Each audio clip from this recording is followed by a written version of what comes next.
بحمدك أشهد أن لا إله إلا أنت أستغفرك وأتوب إليك. صلى الله عليه وسلم تسليما.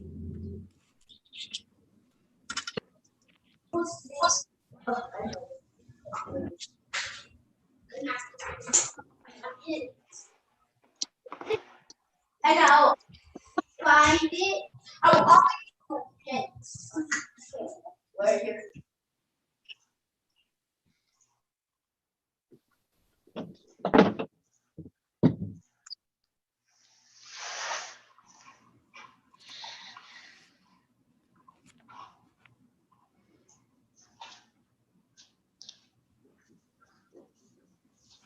We're live, sister.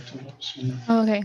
Bismillahirrahmanirrahim. Assalamu alaikum, everybody. Welcome to our session on gender, sexuality, morality, and identity. We're going to wait a few more minutes to get started.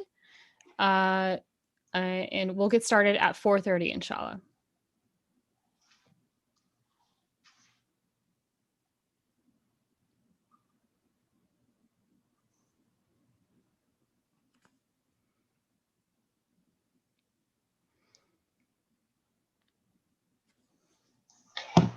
Okay, I see we have a few more people coming in, but it is 4:30, so let's get started. Assalamu alaikum, everybody. A'udhu billahi minash shaitanir rajeem. Bismillahir rahmanir rahim. Wassalatu wassalam ala rasulillah wa ala alihi wa sahbihi ajma'in. Rabbi shrah li sadri wa yassir li amri wahlul uqdatan min lisani yafqahu qawli. Welcome, everybody, to our session on gender, sexuality, morality, and identity. This was a joint effort by a list of people from all over Houston, a lot of masjids, a lot of organizations. So thank you, Jazakallah khair, for everybody's efforts in making this possible. My name is Tuba Khalid. I am a youth teacher on the weekends at Masjid Al Salam, along with Brother Hassan and a couple other people. And this is a topic that we really thought was important to discuss. And alhamdulillah, we were able to get Dr. Sharif on board, and we were able to have a collaboration across Houston to make this session possible. So thank you to everybody for that. We have, this is the program right here on the slide, you can see. We're going to have the talk until about 5:30. Dr. Sharif will be talking. And then we will have a quick break just to stretch around and get some circulation. And then we will have the Q&A after that. And thank you, everybody, for your questions. If you have sent them so far, thank you so much. And if you have not, Brother Hassan, who's with me, will be posting a link that is a Google form. And in that Google form, you can submit your questions that you have about this topic. And you only have to submit them once. Hopefully, inshallah, we will try and get around to them. If not, this is an extensive topic, and we may have a second session to go a little more in depth. Because this is such a complex topic, and there are so many sort of personal questions that people have about this. We might not get to everybody this time around. So this is just the start, inshallah. And so please ask your questions. We will try and get around to them. But if not, you might get another chance at a later date. And inshallah, we will announce that just like we announced this one. So does anybody have any questions so far? We do have the chat here on Zoom that you can use if there's something pressing. Otherwise, we do have that form there.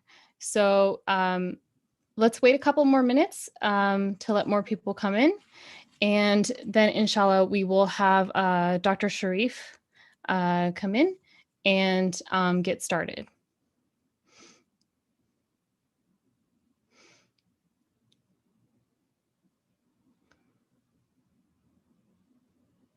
So we have now posted the Google form So we do have a few questions lined up already for the Q&A, but please add your questions there, and inshallah, have them be directed towards this topic. I know that any parents who are here, thank you so much for coming, and trying to pay attention to these issues.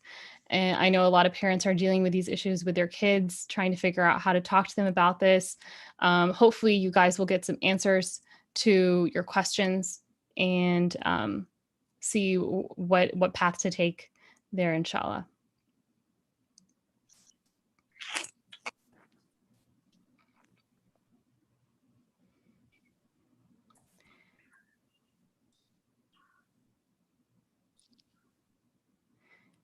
And we should be getting started shortly. I would ask to please mute yourself. Thank you. Unless you're speaking. Yes, everybody make sure that you are muted. And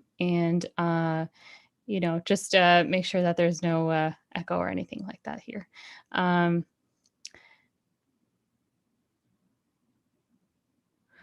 Okay, so we should get started in a couple minutes.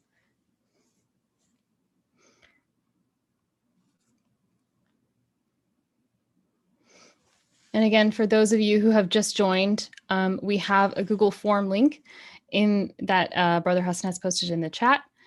And you can go there and submit any questions that you have. And also at the end of the session, we will be having sort of a trivia period, and we'll have a few questions there, and we will have some prizes that you can win as well. So please stay until the end, and yeah, you might win something.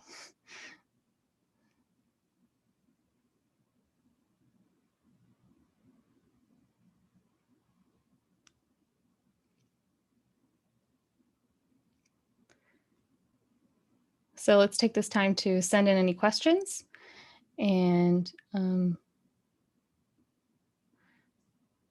hopefully get started shortly.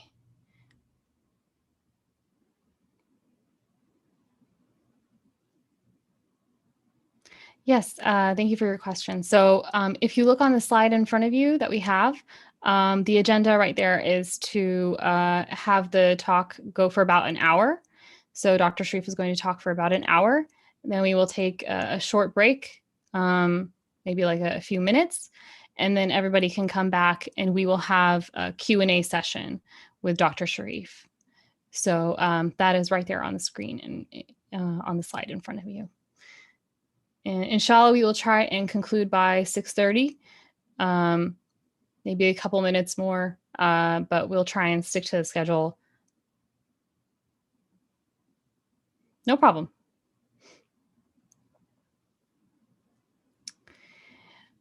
Yes, I think we will. I'll answer.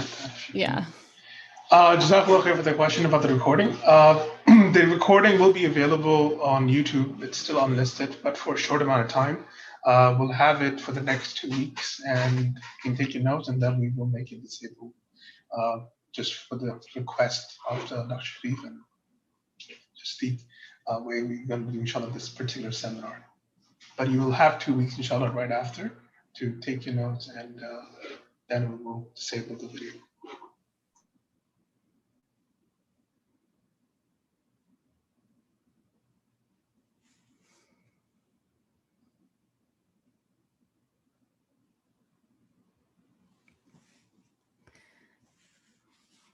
Okay, so thank you everybody for joining.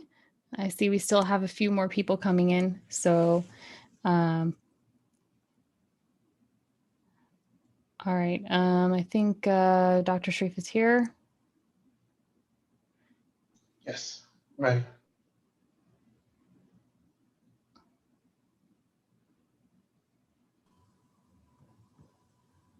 Assalamu alaikum. Wa alaikum salam. Okay. Are we ready? Yes, we're ready to go. So welcome, Dr. Sharif. Just a quick introduction on Dr. Sharif. He holds a PhD in Islamic Studies from McGill University and currently serves as Associate Professor of Arabic and Islamic Studies at Brandeis University outside of Boston. He has recently published a study on Ibn Taymiyyah's the Daratul al-Aql wal-Naql and is interested in the many philosophical, moral, and other challenges facing Muslims in the modern world. So welcome, Dr. Sharif, and let's get started. بسم الله الرحمن الرحيم والصلاة والسلام على رسول الله أشرف الأنبياء والمرسلين وعلى آله وصحبه ومن تبعه بإحسان إلى يوم الدين. السلام عليكم ورحمة الله تعالى وبركاته.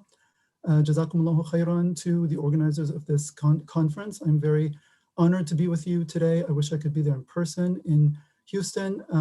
It is very rainy and a bit cold where I am today. I hope it's better weather down there. I know you've had your share of difficult and trying weather this year, so may Allah protect you and protect us all, inshallah. Can I share my screen? Yes, you should be able to. All right, so let me just start this.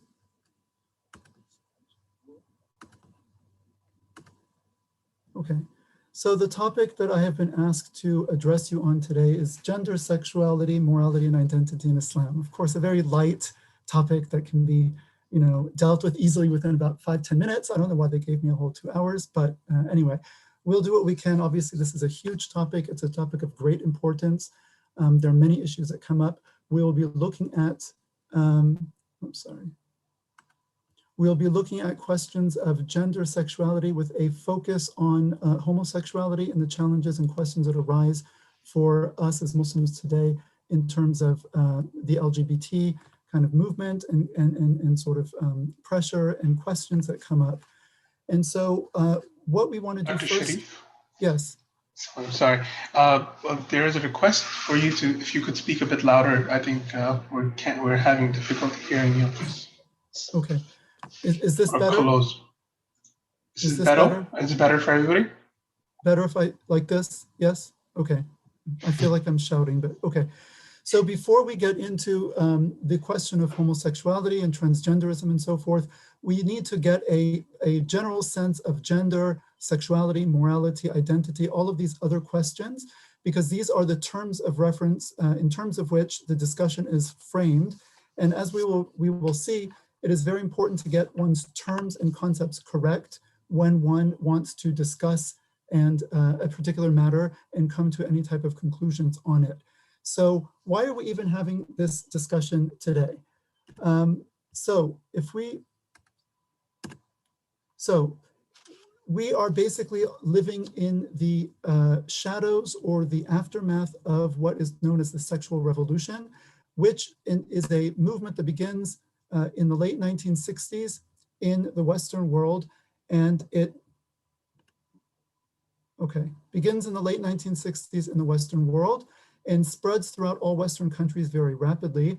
And basically, it includes or it entails a fundamental rejection of Christian, Abrahamic, and religious moral norms surrounding gender, sex, and sexuality. Now, prior to this time, sexual norms in the West, at least official sexual norms, were closely keyed to Christian moral values, and Christianity, just like Islam, prohibits zina, i.e. extramarital or premarital sex. It also prohibited things like abortion. All of these things were a cultural norm in the United States. People probably don't know this, but in the 1960s, it was even taboo to use the word pregnant on daily soap operas on television. I'm not calling for that. I mean, pregnant, there's nothing wrong with saying that, but that's just where the culture was. So you would use euphemisms like saying, oh, so-and-so is with child or so-and-so is expecting. But just to say so-and-so is pregnant was considered, too forward. It was a private domain. It was something that people were shy to speak about. And so it was better not to speak about things so directly. You can obviously compare that to where we are now in terms of not only daytime soap operas, but just the general programming in general. Everything is allowed now, everything is explicit, everything is spoken, everything is shown practically. But this is a huge tidal wave of a change that has occurred over the last 50 years. Also, in all Western countries until the late 1960s, pornography was illegal everywhere. And in 1967, Denmark and Holland, two of the most liberal and kind of most secular European countries, moved to decriminalize written pornography. Now, when I say written pornography, I mean novels, of salacious novels, like whatever the 50 Shades of Grey that they have. Imagine a Europe where that would have been forbidden, that would have been banned. You would not have been able to write, produce, or mass produce or sell publicly such literature because it contained explicit descriptions of sexual behavior, right? 1967, this becomes allowed. Then 1969, everything else becomes allowed, including photographs, videos, and so forth. And in those two countries, Denmark and Holland, it was so extreme that there were no limits or no controls put on whatsoever, to the extent that even child pornography was perfectly legal all throughout the 1970s, meaning it was literally legal to essentially rape children on camera and then mass produce and distribute the videos and pictures that came from this for profit. And it was not until the late 1970s that people figured, well, maybe we should at least regulate child pornography. And so they banned it in the late 70s. But those two countries remain a global hub of child pornography because of the years in which it was perfectly legal. Now, of course, not all of the sexual revolution would go to the extreme of legalizing something like child pornography, but it just shows you the times that were about at that time and the radical shift that was taking place in the culture. And as we said, this entailed a fundamental rejection of Christian moral norms surrounding sexuality, right? One of the main catalysts of this earlier on in the decade was the development of the birth control pill. Before the birth control pill, you basically did not have any reliable means of averting pregnancy if you were going to engage in sexual activity. Sexual activity is a reproductive activity, right? It's a male and female reproductive organs coming together and basically engaging in a reproductive act. It does not mean that we don't have other meanings that we attach to sexuality. It doesn't mean that sexuality doesn't play other functions in our lives, even legitimately from an Islamic point of view, but it is at the core a reproductive act, right? If you take biology class, we talk about the reproductive system, and it's very clear that the act is a reproductive act first and foremost, right? So before the 1960s, you had condoms. They were not very reliable. So anyone who was going to engage in a sexual act was always risking pregnancy, which was a very big deal, right? You can't just have children born out of wedlock and then no father responsible and so on. It's a big disaster. And so if you look across the world, really, you'll find in almost every civilization until very recently, right? Sex is tied to reproduction. And because it's tied to reproduction, it's usually constricted to marriage, which is the context in which it is proper for reproduction to take place. So that children are born in a predictable and stable environment. They know who their parents are. The father is financially responsible. The mother is responsible for caring for the child and so forth, right? You cannot afford to have a loose sexual morality in the absence of any type of reliable birth control, right? And so the norms in Western society perhaps were as much due to Christianity as they were to just the pragmatics of the situation. And perhaps more to the latter, because once the pill comes on the scene, you see very rapidly there is a challenging of the moral norms surrounding sexuality. Whereas in the Muslim world, for example, that didn't happen, right? The pill exists. It exists all over the world. You can get it anywhere. It's probably more restricted in Muslim countries, but it's still there. And the simple presence of the pill did not, launch or unleash a sexual revolution in the Muslim world, or in China for that matter, or other places, as you saw in the Western world. So this is a Western cultural phenomenon.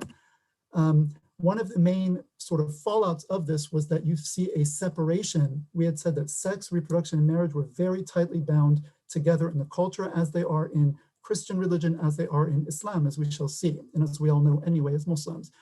The sexual revolution basically splits the atom and separates sex, reproduction, and marriage. So whereas they were all tightly bound before, they all become seen as just free-floating variables. You can have sex completely outside of marriage, which was a big taboo before, premarital sex. Even when I was growing up in the 1970s, early 1980s, I remember it was very much a question. People would say, what do you think of premarital sex? In other words, what do you think morally about it? I mean, because it was a new thing.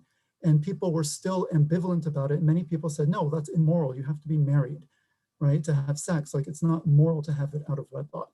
In 1968, I believe it was, at the height of the sexual revolution, here in Cambridge, you have Harvard University, which was for boys, and then you had Radcliffe College next to it, which was for girls. And a female student was actually expelled from Radcliffe University or college because she was living with a boyfriend outside of wedlock. This was so unacceptable just 50 years ago in Western culture that she was not simply reprimanded, she was actually kicked out of the university. Harvard/Radcliffe basically said, you're not fit, we're not going to give you a degree. This moral behavior is so outrageous, right? You're actually living publicly with a man outside of wedlock. It's completely unacceptable. You're expelled from the university. So imagine that. That was only 50 years ago. So times have certainly changed a great deal. Attendant upon the sexual revolution, we see very quickly a high rise in the rate of divorce. This is also this kind of push for women to leave the home. By and large, most middle-class women at that time, again, I grew up in the late 70s, early 80s, mid 80s even, and we lived right next to a middle-class neighborhood. I think out of 15 houses, maybe there was one woman who was a teacher. I think every other woman was home. That was just the norm then, that women were primarily taking care of their families and the men were basically, supporting the family financially. So there's a push for women out into the workforce. There's a liberalization of sexual norms. There's a repudiation of Christian morality on sex, a separation of sex, reproduction, and marriage.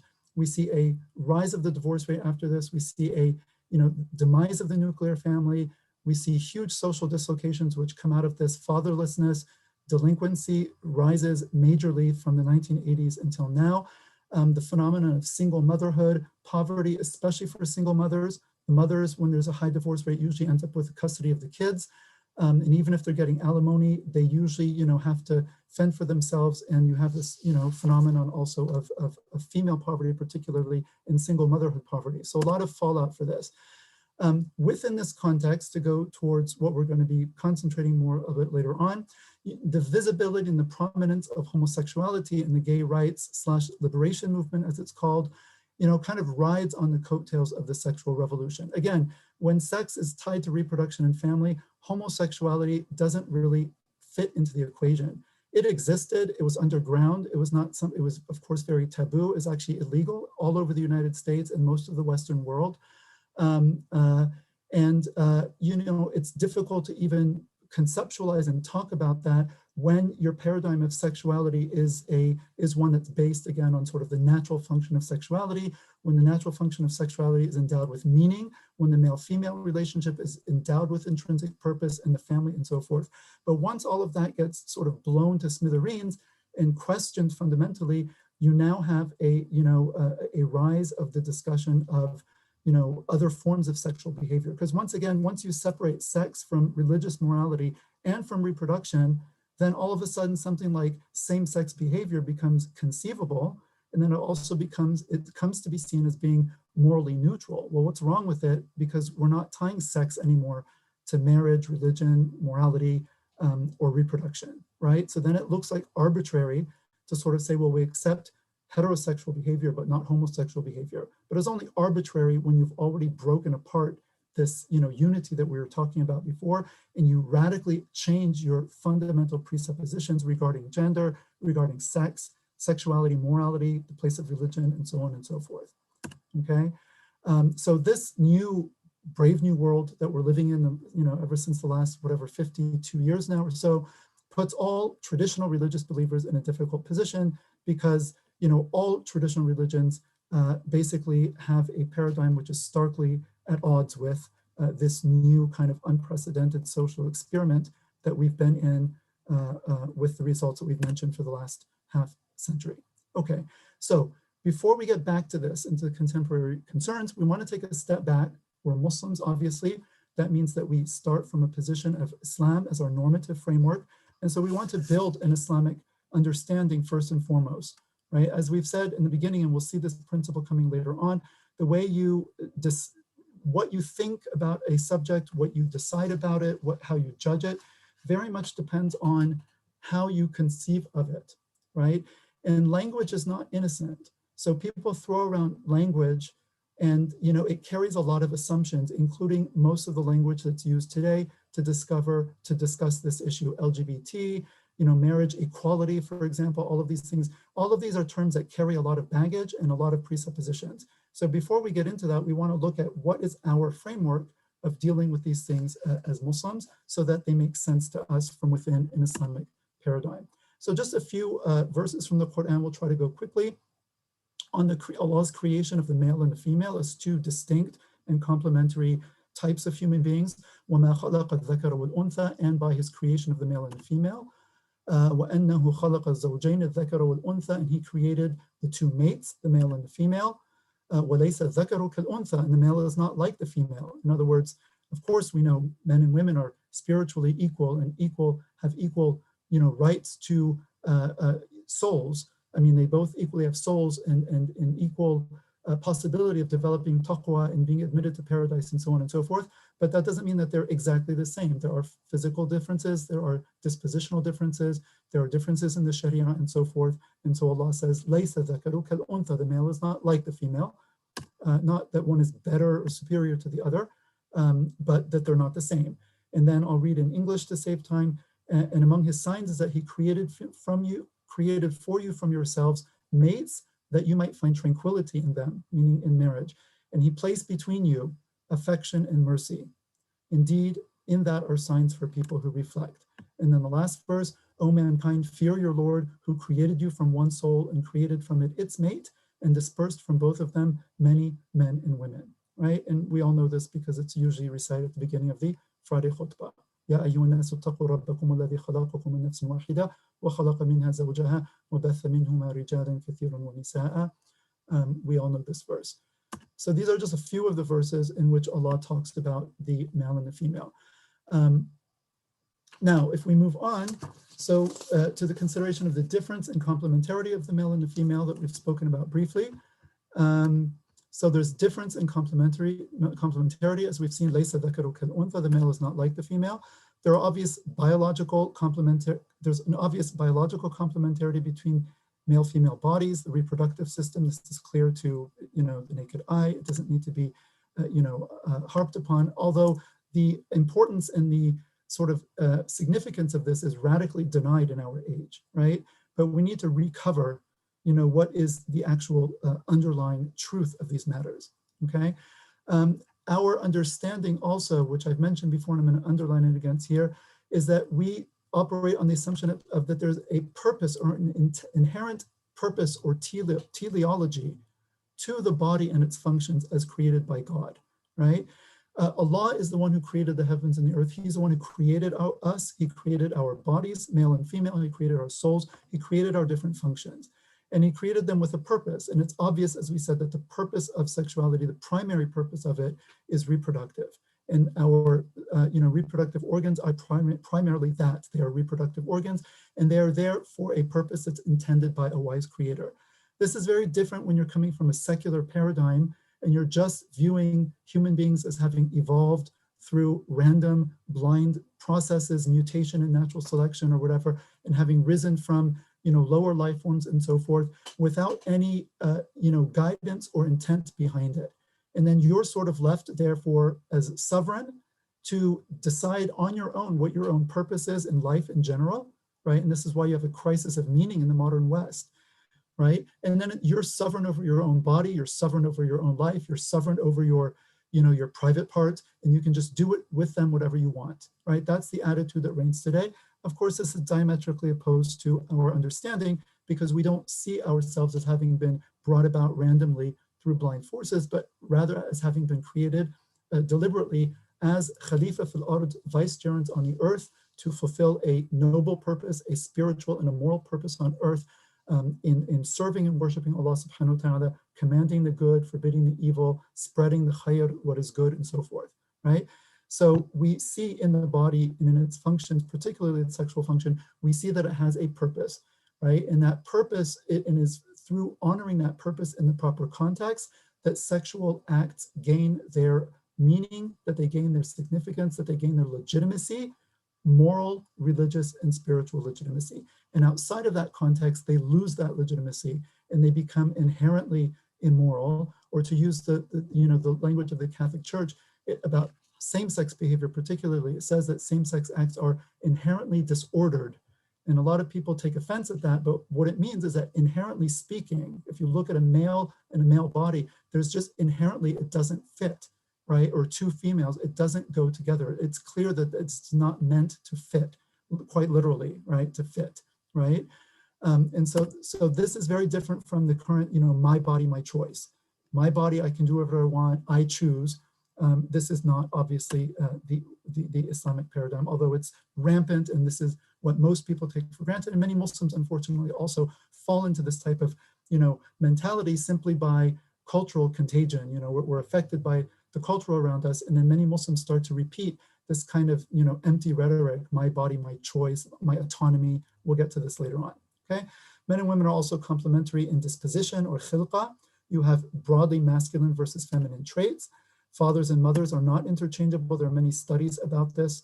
Religious rules for men and others for women, even in the prayer, right? Men and women pray roughly the same, but men stand with their feet further apart, women put them together. Men in the sujood, it's more extended, women, it's more contracted, right? So Islam recognizes gender difference and actually valorizes it and enforces it and celebrates it, which again is diametrically opposed to our current culture, which tries as hard as possible to completely abrogate and squash and erase any type of gender difference anywhere, seeing in it, symbols of oppression and patriarchy and so forth. And so there's this sort of, mad quest to crush any gender distinctions whatsoever.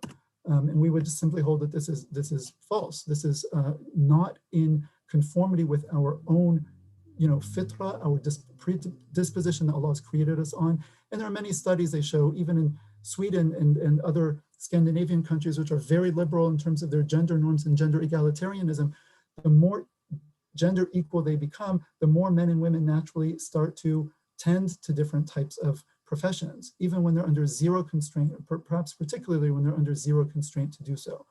And so in Scandinavia, they're saying, where are all the women in STEM? It doesn't mean women can't do STEM, but in general, right, men tend to gravitate more to those types of fields and women to other fields. It's not a judgment call, it's just that there are different proclivities. And where men and women are allowed to develop naturally, you will find that they will naturally diverge.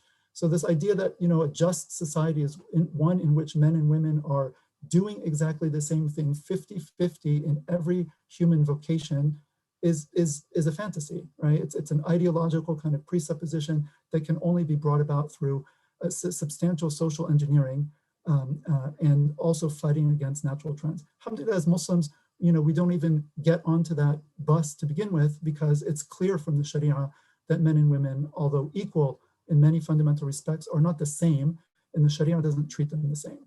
And so we don't have an expectation of gender parity or equality in the contemporary Western sense. What we have an expectation of is gender equity and fairness and justice, which is not the same as mathematical sameness. Anyway, we'll go very quickly. So fitri differences, Allah's attributes by some thinkers in our tradition are roughly divided into attributes of jalal or majesty and attributes of jamal or beauty. And jalali attributes of power, strength, and so forth tend to be dominant in the male, whereas attributes of beauty and refinement and so forth tend to be dominant in the female. It doesn't mean that both don't partake of both. Of course they do, but we're just talking about dominant traits. And that's also why men are in general more suited for certain types of vocations and women for others, because they are responding to an inner nature. And the beauty about it is that both of these sets of traits, whether it's the jalali, more quote unquote masculine traits, or the jamali, more feminine traits, both of them are actually taken from Allah's qualities, which means Allah in his own being, right, when he's a perfect being, actually blends very beautifully the jalali traits and the jamali traits. And this shows also how there's a metaphysical complementarity between the male and the female principles, right, which is very important for us to remember that, in joining together the male and the female, there's a wholeness which is brought about, because you have the masculine and the feminine, bringing their different traits and their different strengths into an integrated whole in the way that Allah's being is one. I mean, of course, we're not comparing ourselves or our coming together with Allah. That's not what I mean to do, but just to show that that unity comes about through the union of the male and the female. And that's not possible through the union of two males or two females, right? So there's a metaphysical dimension about that, which is problematic in addition to the physical, in addition to the social, and others, as we will see. And then we said many scientific studies show all sorts of physiological, psychological, and dispositional differences between men and women. This is taboo to talk about today, of course, because it goes against notions of social constructionism, namely that any and all gender distinctions that we see or differences are merely constructions of society. Everyone's heard this before, because again, this is rampant vocabulary, meaning that there is really no such thing as a male or female trait or personality type or tendencies that are somehow innate or inborn, but they're all purely constructed. And that's why people who hold this belief think that if we just construct society a different way, well, we'll just be able to come up with a completely different result and a different reality, because they don't believe that there are any inborn inherent differences, right? Again, this has been proven over and over and over again to be false and not to work. And who knows how long it's going to be until people realize that once again, but it's not where the current culture is right now, which again doesn't necessarily make things more comfortable for us as Muslims, but we need to be aware of these facts and also factors, and also how they're problematic. And also because again, they do form the framework which shapes our language and discussion and categories often when we go to discuss these types of issues. And the reason I'm spending time on this is because our discussion on gender, our discussion on sexuality, our discussion on morality, on homosexuality, on transgenderism, all of these things can't even get off the ground if we don't have our own conceptual framework in place with our own vocabulary that's attached to it, that is based on the truth that Allah subhanahu wa ta'ala has revealed to us through his last messenger, sallallahu alaihi wasallam, right? In which, because he's the creator of the universe and the sender of revelation, right? Revelation is revealing to us the fact of the matter, the truth of reality. And when you turn away from revelation, as Allah, you're left in the dark, right? Because Allah knows and we don't know. And so when we turn our backs collectively on revelation, which is what happened also when, the Western world turned its back on Christian sexual morality, which, Christianity, obviously the aqidah is problematic, but the general moral norms, of course, is, it comes from the same source ultimately, right? As a tradition that starts with the Sharia of Musa alayhi salam.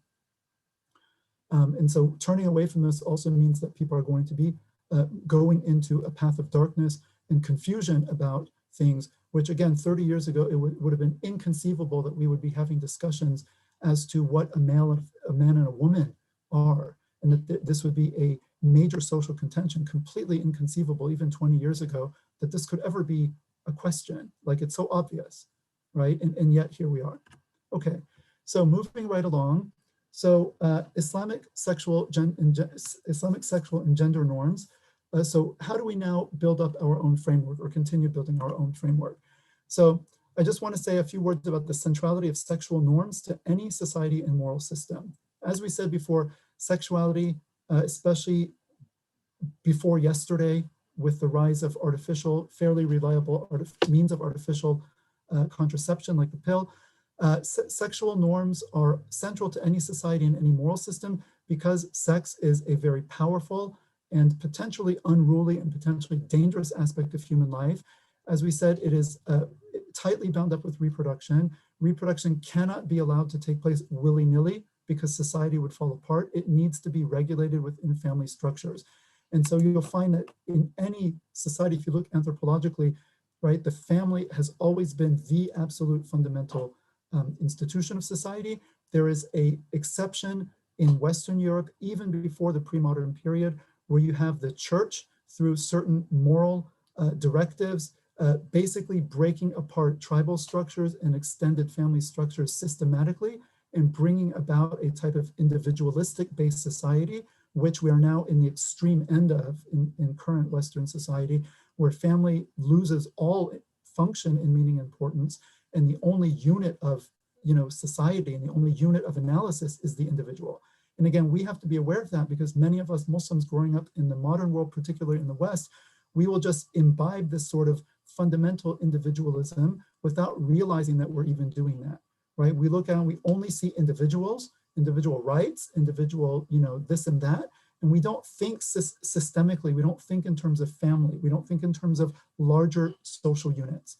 But these larger social units, right, are absolutely vital for the functioning society, even in contemporary Western society and technological society, even more so in, quote unquote, more traditional societies, okay?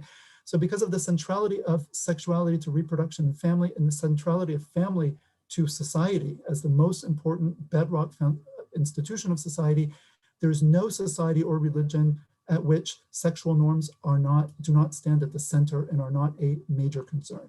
Now, what does this mean? This means that people tend to hold their sexual norms, whatever they are, very strongly. If you're a Muslim, traditional Muslim, and you have a Muslim friend, you are likely to have very strong reactions against something like homosexual behavior. Like, you feel strongly about it. You're not just like, oh, no big deal. You feel strongly about it. If you're a modern Westerner, you might have very strong notions about someone not accepting homosexual behavior, because again, it's a difference in a sexual norm, and those norms tend to be held very deeply and sort of very gutturally, if I can say. They're in the guts, you feel them, okay? Sexual norms in the Sharia, as throughout human history, are tied to family and family law, centrality of family, and therefore of sex and sexual morality to Islam, okay? What I'm also trying to say here is that we need to identify what our paradigm is, what our sexual morality is, and we also need to therefore hold to it very strongly, because it is central to our religion, right? It cannot be the case that, well, Islam is all about tawheed, la ilaha illallah, and sexual morality, society changes, ideas change, this and that, it's all up for grabs. No, absolutely not, right? This is a fundamental part of Islam. It's definitional to the deen, and it's central to who we are as Muslims, and what it means to be a Muslim is to hold on to a particular theological set of beliefs and also a particular moral and ethical framework in general, and the sexual component of that is a very central one.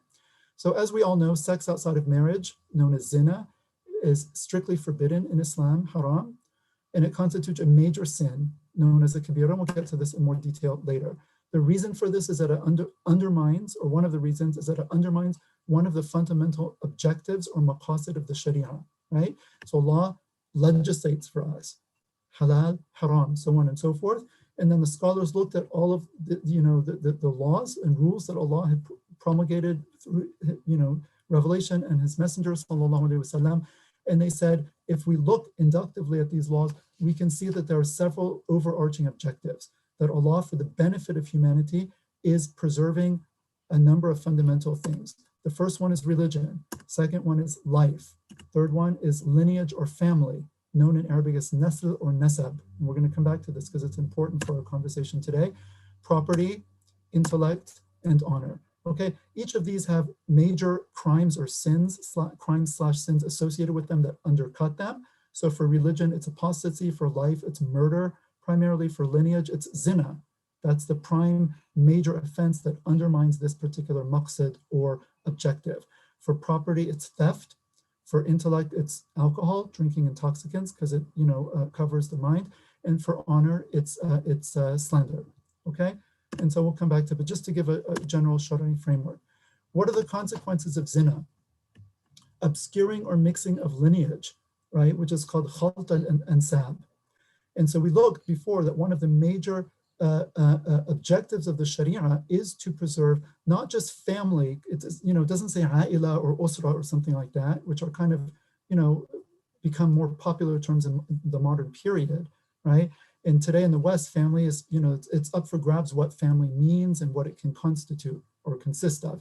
But Islam is very clear about it. Family is based on lineage, right? It's a natural lineage, which means that natural reproduction lies at the heart of it, okay? And so zina obscures that, and we'll come back to this in more detail a bit later. It also violates the sanctity of marriage. Why? Because again, if sexuality is confined to marriage, then it means the right to sexual access is one of the fundamental features that defines it. It's like a wall, it's like a paywall between marriage and not marriage. And that means every act of sexual intercourse that takes place outside of marriage is actually chipping away at that norm, right? It is taking what is the right of marriage and what is the exclusive province of marriage, right? And it's like if you get an A if you work hard, right? In school, if I start giving A's to every student, no matter what, well, the A doesn't mean anything anymore, right? So you've destroyed the meaning of it. right? So marriage is defined to a great degree by the permissibility of sexual behavior within it and the prohibition of it outside of that.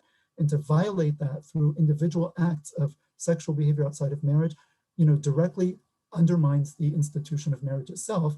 And when it happens on a social scale, as we've seen in the West since the 1960s, the entire family structure crumbles as a result, right? So it's actually, modern notion, well, it's my individual thing, who am I hurting? It's not harming anyone, it's just my body and, everyone's consenting. No, that's completely irrelevant, right? People don't understand. Allah knows and we don't know, right? Every act is actually, chipping away at a fundamental moral norm, which is why all moral systems usually have very strong prohibitions against things like, extramarital sex, right? Breakdown of the family union and eventually of society, grave consequences also for one's personal virtue, right? We don't just look at things in a consequential manner, but also this is a question of one's personal virtue, one's personal honor, right? It's beneath the honor and the dignity of a Muslim to act in such a manner where they would, for example, have something like zina, right? This is a gross act in the eyes of Allah subhanahu wa ta'ala. And we understand that even apart from social consequences, physical consequences, and so forth, right? It has a direct impact on our personal virtue, on our moral character, on our standing with Allah subhanahu wa ta'ala. It's not irretrievable. If we sin, obviously we can repent, right? But this is not to be taken lightly, right? This is a very serious thing. And it is our misfortune, in particular the misfortune of young people, to live in a time and a place where zina is rampant and everywhere and completely normalized and considered no big deal at all, right? It's like considered absolutely no big deal. And this is a complete disaster because it's a huge deal. And in a normal society, you would feel that it's a huge deal because the society would treat it as a big deal, as it used to even in the West until recently. But when we live in a society where it's normalized, it can be very difficult for us to regain, if we've lost it, that sort of, again, visceral sense of repugnance towards something like, illicit sex. But it's something very important to our moral lives. What are the norms that exist in Islam in order to minimize zina, right, due to the gravity of it? Well, as we all know, but it's worth putting it up here just to, again, complete the framework. There should be no physical contact between non-mahrams. Non-mahram is a member of the opposite sex who is not so close to you that marriage between you and that person would be prohibited. So the mahram is your parents, your siblings, nieces and nephews, aunts and uncles, right? This very close family relations, which you are not allowed to marry. Those are mahrams. Anyone outside that, including first cousins and on, and then anyone outside of your family is considered an ajnabi to you, meaning a foreign person not within your mahram. And so you should not have physical contact with that person until you marry one of them, and then they're your spouse, and then you have full rights to physical contact and sexual intercourse and so forth. No khalwa between non-mahrams, right? The Prophet, the khalwa is to be alone in a place where you do not fear unannounced intrusion, okay? So for a man and a woman to be in a place who are not mahrams, right, where they don't fear being walked in upon unannounced, that is called khalwa, and that is haram. The Prophet ﷺ said, whenever a man and a woman are alone, the shaitan is a third of them, the third one of them. He's there. Doesn't mean that we as Muslims believe that every time a non-Muslim friend might say to you, oh, that's crazy, you guys are obsessed with sex. You think every time a man and a woman are alone together, they're just going to hit the floor or something. No, we're not saying that. But the idea is that if this becomes a norm in society, then many, many people will very often be in precarious situations, and many quote unquote accidents will happen. And so to prevent this from happening, Allah says, don't even be in khalwa, and then it'll be impossible to have illicit sex because no one's going to do that in the right mind if they're not secure against being walked in upon, obviously, right? So it's just blocking all the means so that normal people can avoid premarital sex, not just the spiritual and moral heroes, which is in contemporary society, you have to be almost a hero to do that because the means are so available and they're so easy. But Islam, Allah in His wisdom, blocks the means so that normal people can realize this fundamental moral standard. Okay, modest dress and behavior for both men and women, speech and so on and so forth. Okay, so we won't go more into that, but those are the basic norms. So Islamic gender and sexual norms 3. So what are the consequences of, we did this, why is it going back, sorry. Okay. All right, 4, sorry about that. Okay, so is zina the only thing forbidden in the realm of sexuality? All right, now zina specifically, I mean, technically speaking, means sexual intercourse. So it's male-female sexual intercourse, okay? It's a very specific act. Is zina, thus defined, the only thing forbidden in the realm of sexuality? And I hope everyone knows the answer to that, but we'll discover it. So I want to bring out, so there are 2 things. So there's a general principle in fiqh or in usul al-fiqh, which is that al-aslu fil ashya al-ibaha, that in general things are permissible by default unless they've been specifically prohibited. So we can eat and drink anything, right? Until Allah comes and his messenger come and say, no, don't eat pork, don't drink alcohol, don't eat, meat that's not been slaughtered with the Bismillah said over it. Otherwise, the default status of human actions and of things in the world is that they're permitted, they're mubah, unless they've been specifically prohibited, except when it comes to sexuality. What is the rule? Does anyone know? I'll just give you a second to think about it. But it's basically the opposite rule, right? Al-aslu fil abda', which means sort of the private parts and what's done with them, so sexuality, is tahrim. Al-aslu fil abda' tahrim. Sexual matters are forbidden or haram by default unless specifically permitted, right? So anything sexual is by default impermissible unless there's a specific factor or set of factors or ruling which permits it, which renders it licit or permissible. So what is permitted? Again, just take a minute to think, as a Muslim, you're a Muslim, what is it that's permitted sexually within Islam? And the answer is sexual relations between a man and a woman, one man and one woman, who are bound by an Islamically valid contract, basically a contract of marriage or nikah, okay? That is the single instance, right? The legal contract between a man and a woman who are contractually bound to each other, having certain rights and duties against each other, the man and the woman towards each other. That is the only context in which sexual activity becomes permissible, okay? So what is prohibited then? Again, it's kind of a no-brainer, everything else, right? What does everything else include? Sexual acts short of intercourse, okay? So again, we don't need to name them, but everyone here is at least in high school, and given where high schoolers' knowledge about these things is today, we don't need to elaborate. So sexual acts short of intercourse. Anal intercourse categorically is prohibited, including in marriage between a husband and wife. This is not permitted. Exposing one's awra to other than one's spouse without need, such as medical. This is the awra in general, including the whole body for the female other than the face and hands, but particularly the awra al-mughallada, which is the actual private parts themselves, the pudenda, the genitalia, and so forth. Again, in Western culture, very normal for people to change together and shower in locker rooms and stuff. This is completely forbidden in Islam, and a Muslim should avoid such situations. Masturbation, also according to the majority opinion, there's some discussion about it. The reason I put it here is we'll see in the next slide.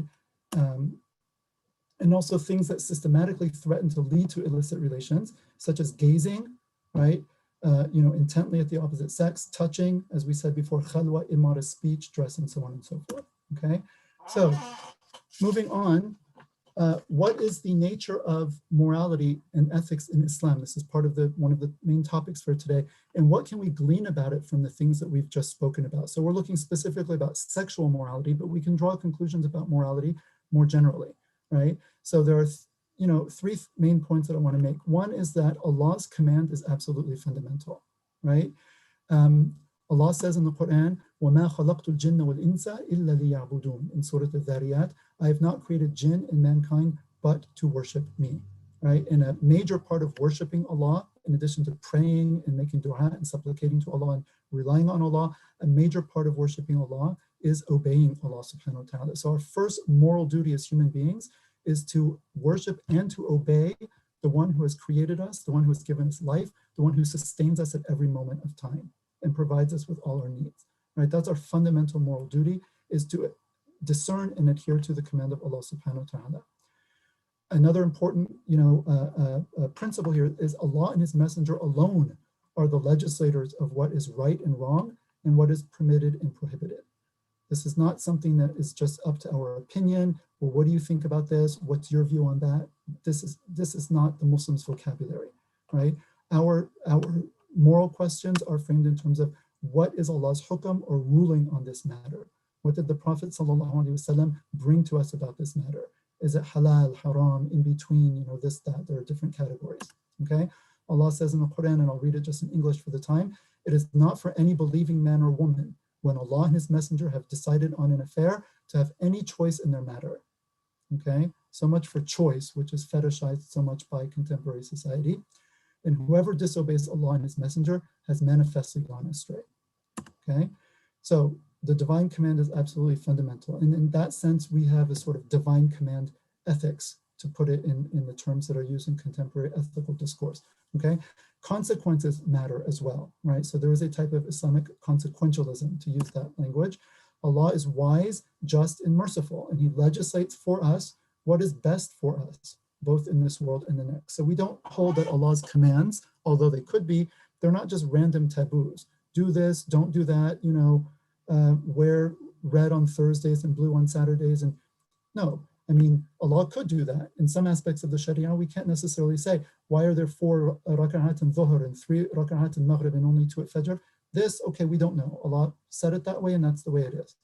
But most of, or a great amount of Allah's rulings, we can actually understand the wisdom with our minds, and we can see that Allah is actually legislating for, you know, purposes like the maqasid, the objectives that we discussed. Okay. The last thing we want to say is that virtue and moral character, khuluq or akhlaq in Arabic, the plural, are of paramount importance in Islam. Allah says in the Quran, speaking to the Prophet sallallahu alaihi wasallam, وَإِنَّكَ لَعَلَى خُلُقٍ عَظِيمٍ. You, O Muhammad sallallahu alaihi wasallam, are of an immense, you know, you are of an immense noble character, okay, an immense moral character. And then the Prophet ﷺ said, "Ma bu'ithtu illa li'utammima makarim al-akhlaq." I was sent but to perfect the noble traits of character. And then bringing this idea of character and then centrality of character back to our current topic. Sorry.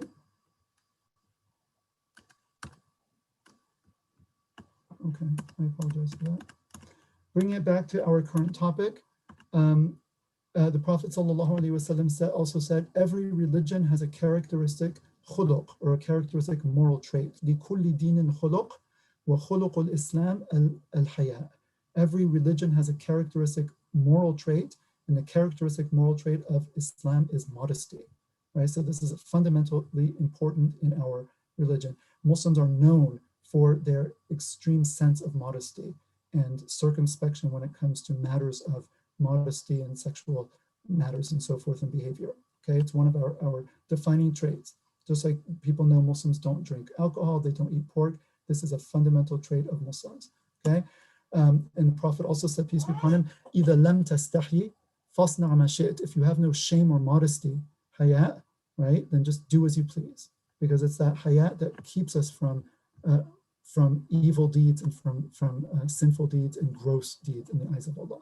Okay, how does this all compare to the contemporary moral and ethical framework that we are trying to negotiate, and in terms of which most of our questions are being framed for us and given to us on a silver platter? Here you go. What do you think about this? What do you say about that?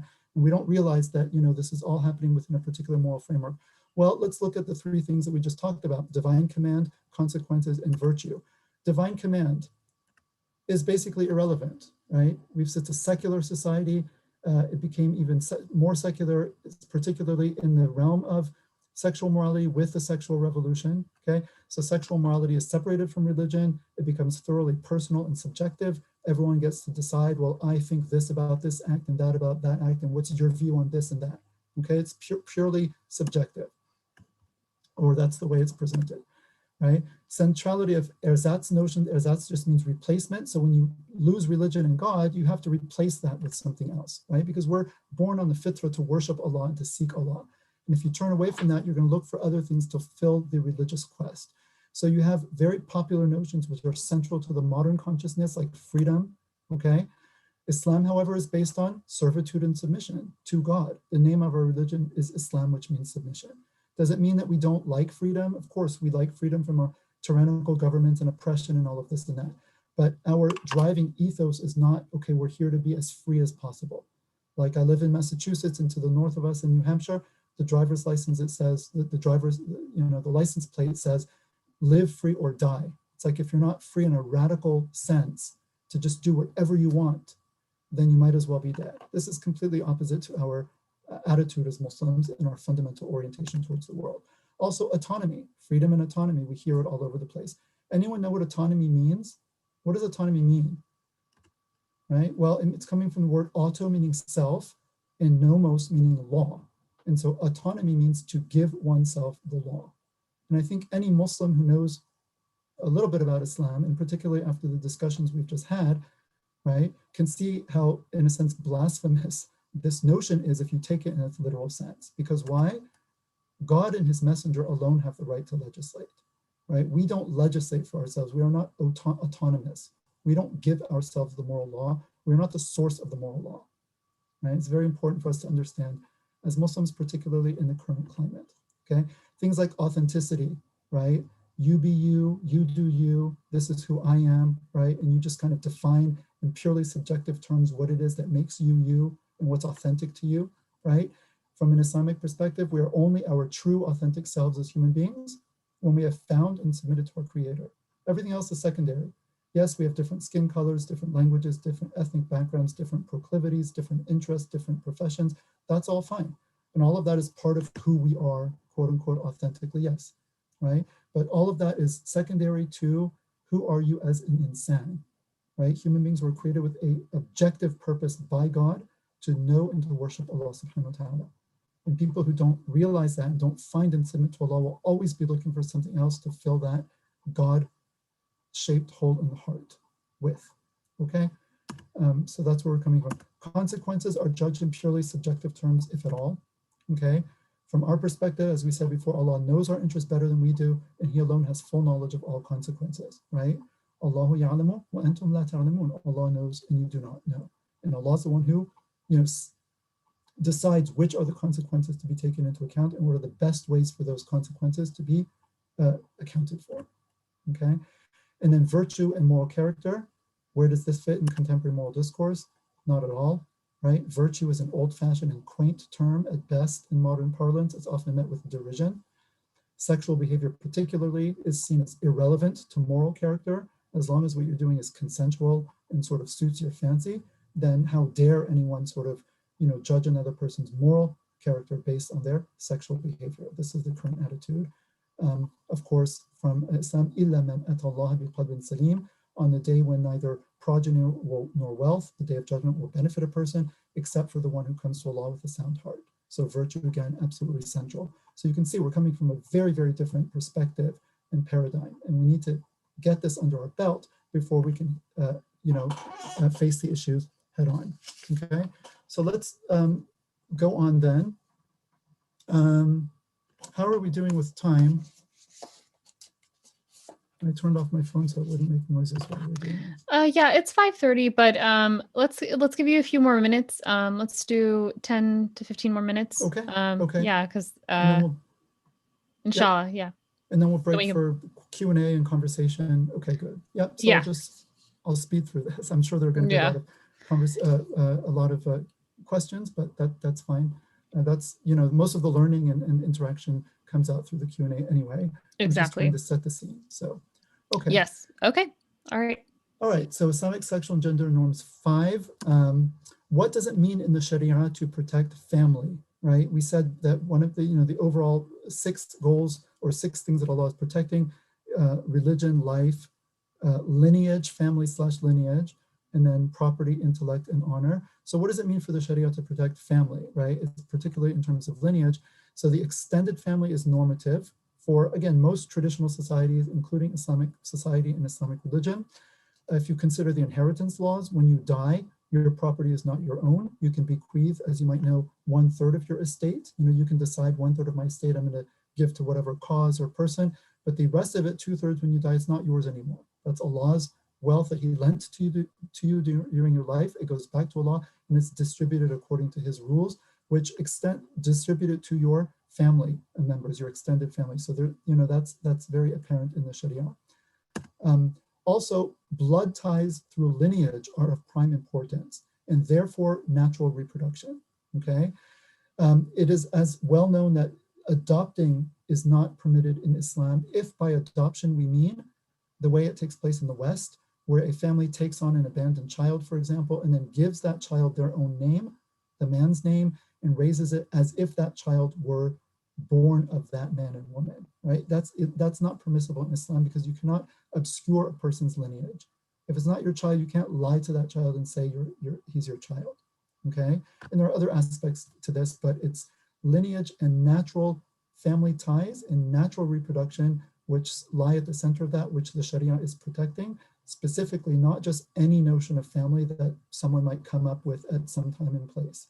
As today, again, radically different notions of what a legitimate family might look like. This is not an option that's available in Islam, right? It's a very specific notion of family that the Sharia is protecting. Consequently, we find that there's a prohibition, this is very interesting, of most means of artificial reproduction, which are considered tantamount to zina, right? So, now you have sperm banks and egg banks and surrogate mothers and so forth. All of this is considered prohibited, except where a married man and a woman have trouble conceiving. Naturally, maybe the woman's fallopian tubes are blocked and so the sperm can never get to the egg, right? The only scenario in which it would be permissible to use in vitro fertilization would be a married man and a woman, his sperm, her eggs, and she carries the baby, so that the end result preserves and protects the natural reproduction that Allah has set up. The child is born, one mother, one father, right? And the woman who is his biological mother has actually carried that child. Dr. Sharif, Yeah? people are asking you to speak up. Okay, all right, I'll speak up, I'm sorry, okay.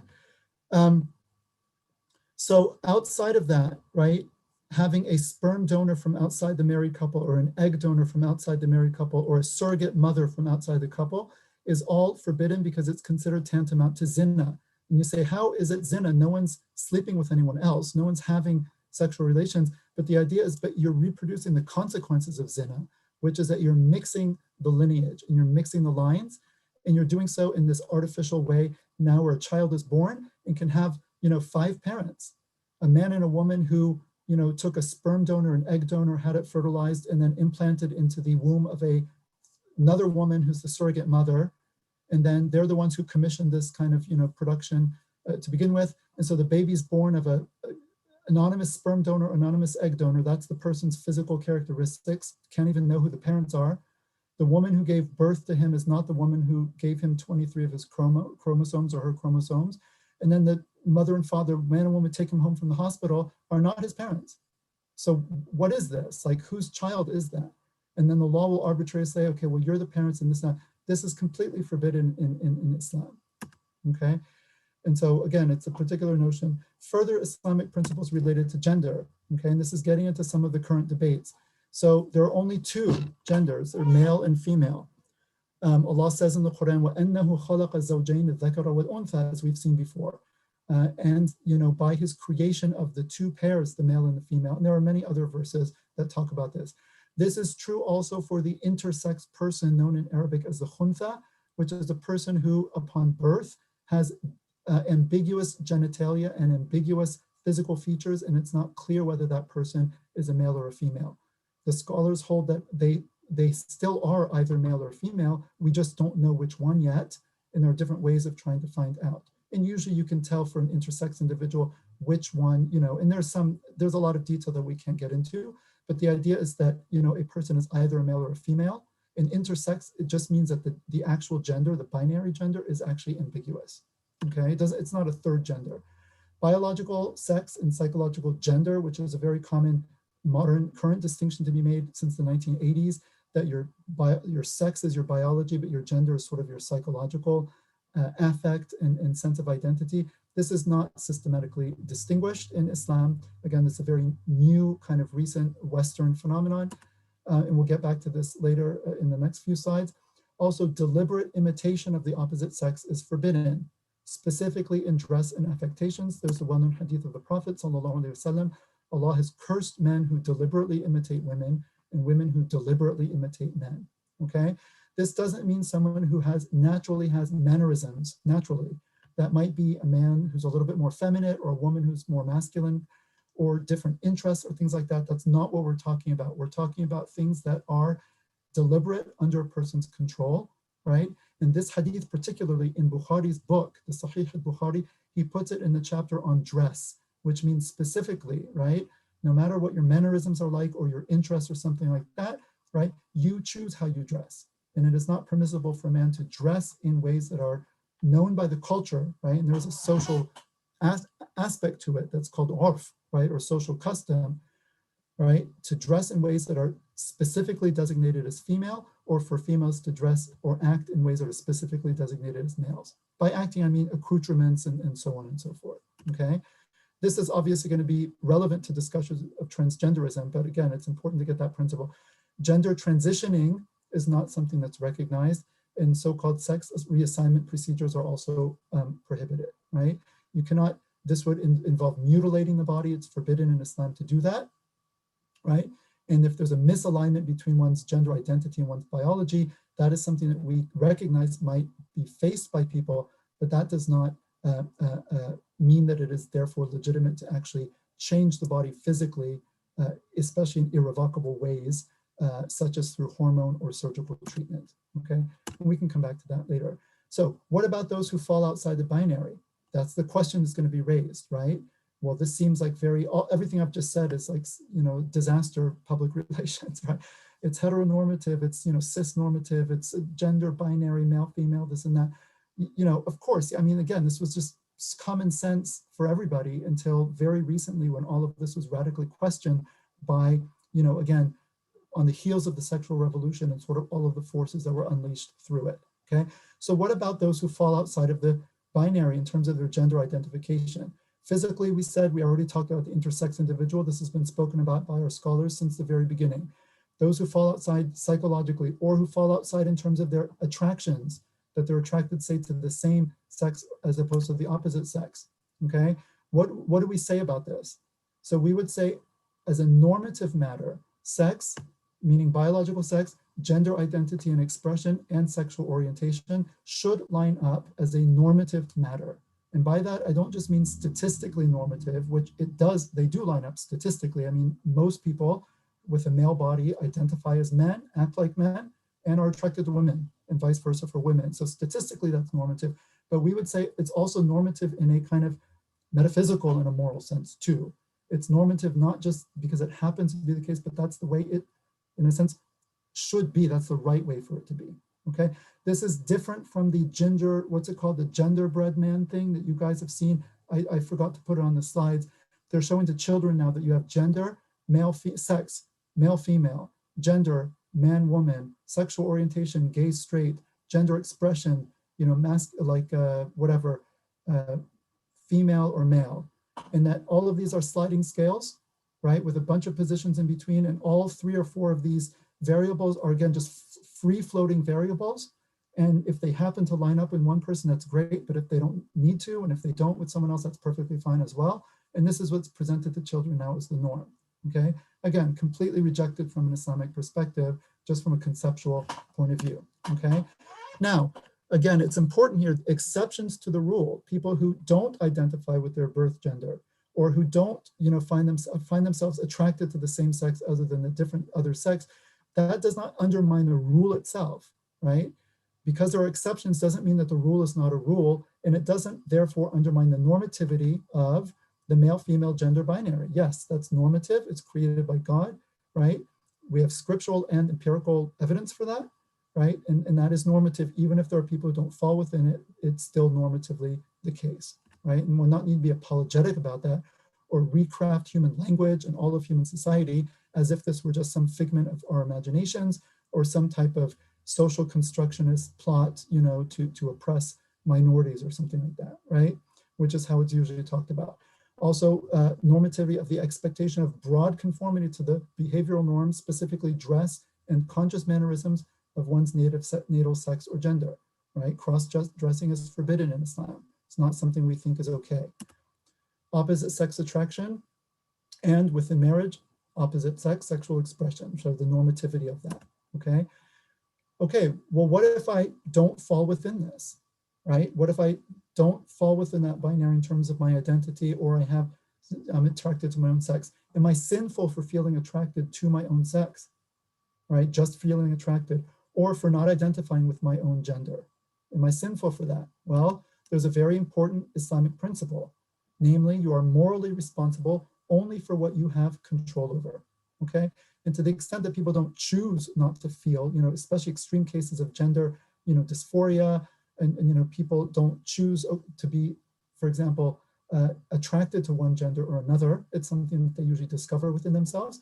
You're not morally responsible for something that you haven't chosen, okay? Which can apply to these sort of internal dispositions, right? So merely experiencing same-sex attractions or merely experiencing gender identity disorder or dysphoria does not in and of itself constitute a sin. That's important to know. However, we are still responsible for our actions, i.e. refraining from haram sexual behavior or haram imitation of the opposite sex, whether it's through what they call social transitioning through dress and appearance, or more radical forms through hormone or other types of treatment, surgical and otherwise, okay? So moving on quickly so we can end. So what is homosexuality then? The contemporary background. A very important principle that's going to guide the rest of the discussion before the break, before the Q&A, is again a principle in the fiqh, in the usul al-fiqh, al-hukmu ala shay' far'un an tasawwurihi, that basically you can only judge a thing once it is properly conceived. We can only pass judgment on a phenomenon once we've conceived of what it is we're talking about. And it's extremely important when we talk about, again, a lot of these, especially hot button controversial issues, because the terms used really define the whole conceptual framework and they bring a lot of baggage with them, okay? So homosexuality, which is not even a term used much anymore, it's fallen out of disfavor. Now it's LGBT, and I don't use that term for very deliberately. I think homosexuality is more neutral, right? But just to stick with homosexuality for now, in contemporary parlance, it usually refers to three things, right? Feelings of romantic and or sexual attraction to members of one's own sex, okay, feelings.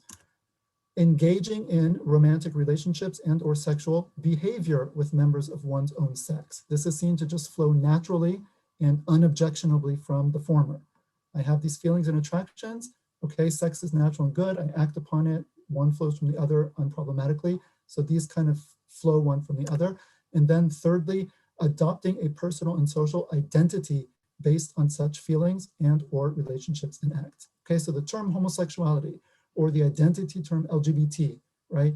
It kind of conflates attractions and desires with behavior, with identity, all in one very tightly bound up conglomerated thing to which you are expected to have one reaction either for or against or of acceptance or rejection or whatever it is, okay? This is a problem, this conceptually is a problem, and we'll see why in a second. So as we said, modern culture amalgamates these three into one, coming up with notions like I am gay, lesbian, queer, right? This is something I am, it's my identity. It starts with my desires, my actions naturally flow out of that, and it forms the identity of who I am as a person. It's a thing that I am, okay? This way of looking at sexuality, particularly homosexual, is very new and it's culturally specific to the modern West. The term homosexuality was first coined in German as Homosexualität in the 1860s. Before that, nobody classified themselves as being gay or straight. I mean, for us, we just take that as like a natural thing, okay? People didn't, you had males and females. Some members of both groups, engage in sexual behavior with other members of their own gender, but that's something they did. It was not something they were. There was no separate category in people's minds to put all such people into a category called gay or homosexual across from another category, which was straight people. So even people who didn't engage in such behavior, didn't have such desires, didn't think of themselves even as late as the 1920s in the West as being straight. If you had said, are you straight? They'd say, well, what are you talking about? Like, I don't even have a concept of what you're talking about. So again, we cannot just assume that these categories are kind of, permanent, objective, transcendent features of the universe, right? These people like to talk about social constructionism. This is where it comes in. These are constructed categories, and we need to understand that if we're going to have a productive discussion. Okay, homosexual sentiment and behavior are widely attested in past societies, including Muslim societies, but it was never taken as an identity. This is a big, big departure. Okay, it was something you did, not something you were. Again, massive difference with very different implications. And then the elision of any meaningful distinction between desires and actions is morally problematic, okay? To say I feel a certain thing, therefore it must be acceptable for me to act on it. If you apply that across the board, you're gonna run into huge moral problems, and it would be a very objectionable premise to adopt, okay? So we can't be, sort of special favors, and only when it comes to like same-sex desires, we all of a sudden throw the principle out the window and assume that the presence of the desires automatically morally justifies the behavior, okay? So as I said, considering homosexuality as a question of identity rather than a question of acts fundamentally alters the entire conversation, okay? So how do we build an Islamic framework to discuss this? And there's only a few more slides left. Again, our principle, one can only judge a thing once it is properly conceived, okay? Now, there is no single word for homosexuality in the Sharia or in classical Arabic. There's no word, right? Because what it does is it conglomerates three things which no one ever conglomerated before. And we don't do that in Islam. So we don't have a word for a concept that we don't even have to begin with, okay? In modern Arabic, they've come up with, some calques on Western and mithliya, jinsiya, and all of this stuff. But these are new terms that are just translating homosexual. It's not an indigenous term, and it's not one that you find in the Sharia, okay? Another important point, the Sharia addresses acts, not desires, i.e. desires that are beyond one's control, okay? Now, is one responsible for fantasizing, for all? Yes, those are acts of the heart, okay? But the mere fact that you might be attracted to one gender or another, to the extent that that's beyond your control, that's not what the Sharia is addressing. It's addressing acts that you have agency over. People like to talk about agency again. Here you go. Here's where agency comes in, and it's very important, and we don't abdicate it, okay? Islam does not categorize human beings on the basis of mere desires, sexual or other, okay? I.e. a person does not come to be a particular thing or come to constitute a particular class of human beings on the basis of mere desires and inclinations, be they same-sex or otherwise, okay? Islam also does not place human beings into discrete identity categories on the basis of acts. So even if someone is acting on this, which is haram, right? The Sharia doesn't have a term to put that other than to just name them by the behavior. Like you say, sharif al-khamr, the drinker of wine means a person who drinks wine. If he stops drinking wine, he's no longer sharif al-khamr, right? But that's not an identity category. It's just describing the act that you're doing, okay? So even if one's engaged in this type of activity, they might, in the Sharia, okay, the person who does this act, but it's not an identity, okay? Question, what is the best way to answer the question, what does Islam say about homosexuality? What's the best way? I would normally give you a minute to think about it, but I think we're running out of time, so I'll preempt it. Well, we must distinguish between, again, you have to always question the terms, right? Homosexuality, we don't have a direct correspondence to that to begin with, so you need to break it down. You break it down into desires, acts, and identity. These are all separate. What does the Sharia say about homosexual desires? If they're out of your control, you're not morally responsible for them. Although they're not normative, you're not morally blameworthy, okay? The acts are prohibited. And that's irrespective of the fact that you desired or don't desire. And the identity, it doesn't say anything about it, but I would say that it's a bad idea to adopt an identity paradigm. And the next question is then, what are the implications of accepting or rejecting a Western sexual identity framework? And as I've alluded to, adopting an identity framework changes the discussion completely. It elides moral concerns. And it frames the issue, because once it becomes a question of who I am, then if you start saying, well, wait a minute, I just want to talk about the morality of the behavior. If I've made that behavior part of my fundamental identity, then your questioning of the behavior or the religion's questioning of the behavior is now seen as a threat to my very existence. It's a threat to who I am, right? And so you're not allowed to talk about the moral issue, which is why no one asks anymore, what do you think about homosexuality? In the 80s, people said that, and it was understood that you were asking, what does the person think about the morality of the acts? And most people would have said, no, it's immoral, like that, okay? But now to even assume that the question is legitimate is unacceptable, because they've equated it to race. equated it to skin color. So it'd be saying like, well, what's the morality of having a particular skin tone? Like that's absurd. There's no morality involved in having a particular skin tone. But when you make homosexuality, desires, acts, and identity all one, right? Any discussion of any one of those three aspects comes to be seen as an attack on identity. And therefore it becomes reframed as an issue of social justice defined subjectively, right? As opposed to a question of what is Allah's command, which itself embodies perfect justice. Allah is the adl, okay? So building up the Islamic framework, again, our principle, one can only judge a thing if it's been properly conceived. How does the Sharia classify sexual acts, right? Because it's not talking about desires, not talking about identity, it's talking about acts. Well, there's halal and haram acts, okay? That's the basic criterion of distinction. Halal sexual acts are those between a married man and a woman, minus, as we said, even for them, anal intercourse, also intercourse during the woman's menstrual cycle, okay? But other than that, halal. Haram, everything else, we've seen this before. Haram acts are further subdivided into what? Gay and straight? No, we don't have that distinction actually. You don't have terms for it. Same sex, opposite sex, those are not categorical distinctions made, right? The next distinction of haram acts are kaba'ir and non-kaba'ir. Kaba'ir are gross enormities. And specifically it's male-female zina, which is penetrative intercourse between a man and a woman who are not married, and male-male liwat or sodomy, which is again, penetrative intercourse between two males. These are kaba'ir. And then you have other prohibited sexual acts, which are non-kaba'ir, okay? I don't say sagha'ir because they're not small, but they're just not considered gross enormities, right? So non-kaba'ir sexual acts are all non-penetrative forbidden sexual acts, okay? Including all other sexual acts. And there is a specific word for two women having sexual, relations with each other. It's called sihaq, from the Arabic word sahaqa, which means to grind, literally. And so it's like female genital grinding, basically. Okay, so that act has a particular name, just as the male sort of counterpart, male intercourse, anal intercourse, sodomy has also a name, liwat. Okay, but again, this is naming acts, not individuals. It's naming acts.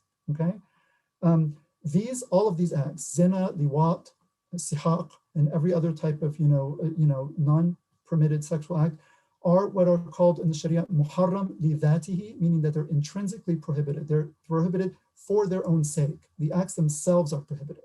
Okay, and then you have preludes to prohibited acts, also haram, which we've seen before, such as touching a non-mahram, gazing.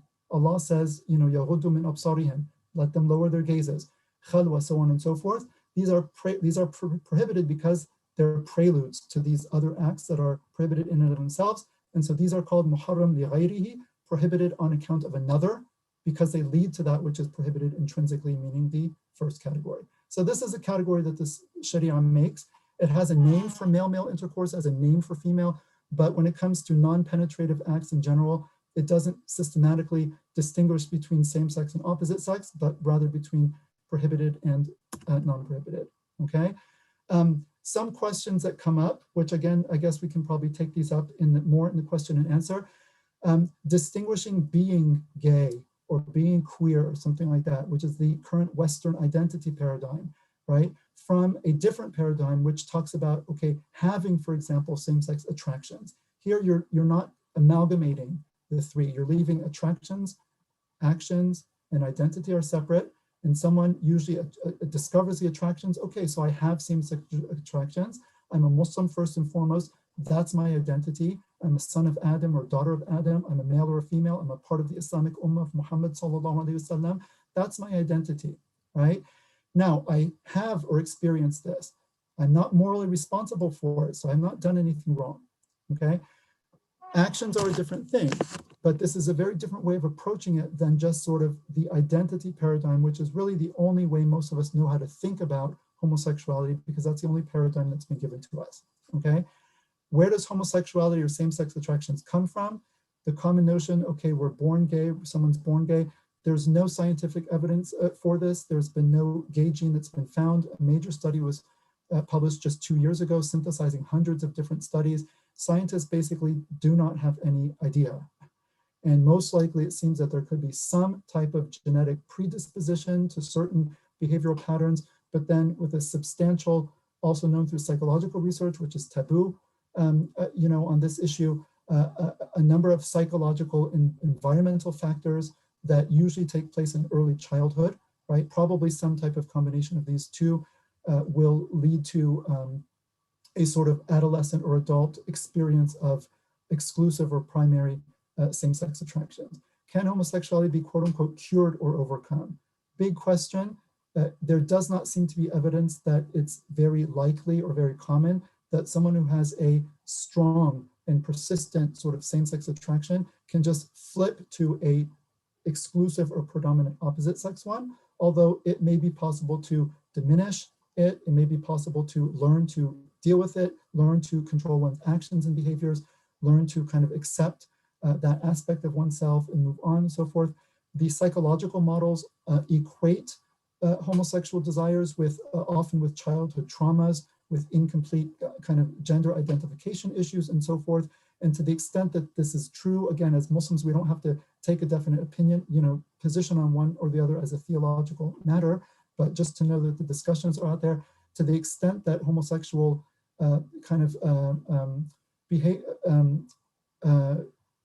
attractions are seen as being symptomatic of underlying issues, if that's actually the case, then it would be it would probably help someone to try to discover what those issues might be, because they're probably suffering from a lot of other, issues in terms of trauma, in terms of bullying, in terms of self-identity and so forth, which, could be addressed even if the same-sex attractions are not completely overcome or overcome at all. It could be profitable to address some of those other, concomitant issues that are very often and statistically often come along with people who experience same-sex attractions. Can someone with same-sex attractions ever hope of marrying Islamically, i.e. in opposite sex, and having a family? This is possible. There is not one, again, it's not black and white. And there are different cases, there are different scenarios, different people experience this phenomenon to different degrees and in different ways.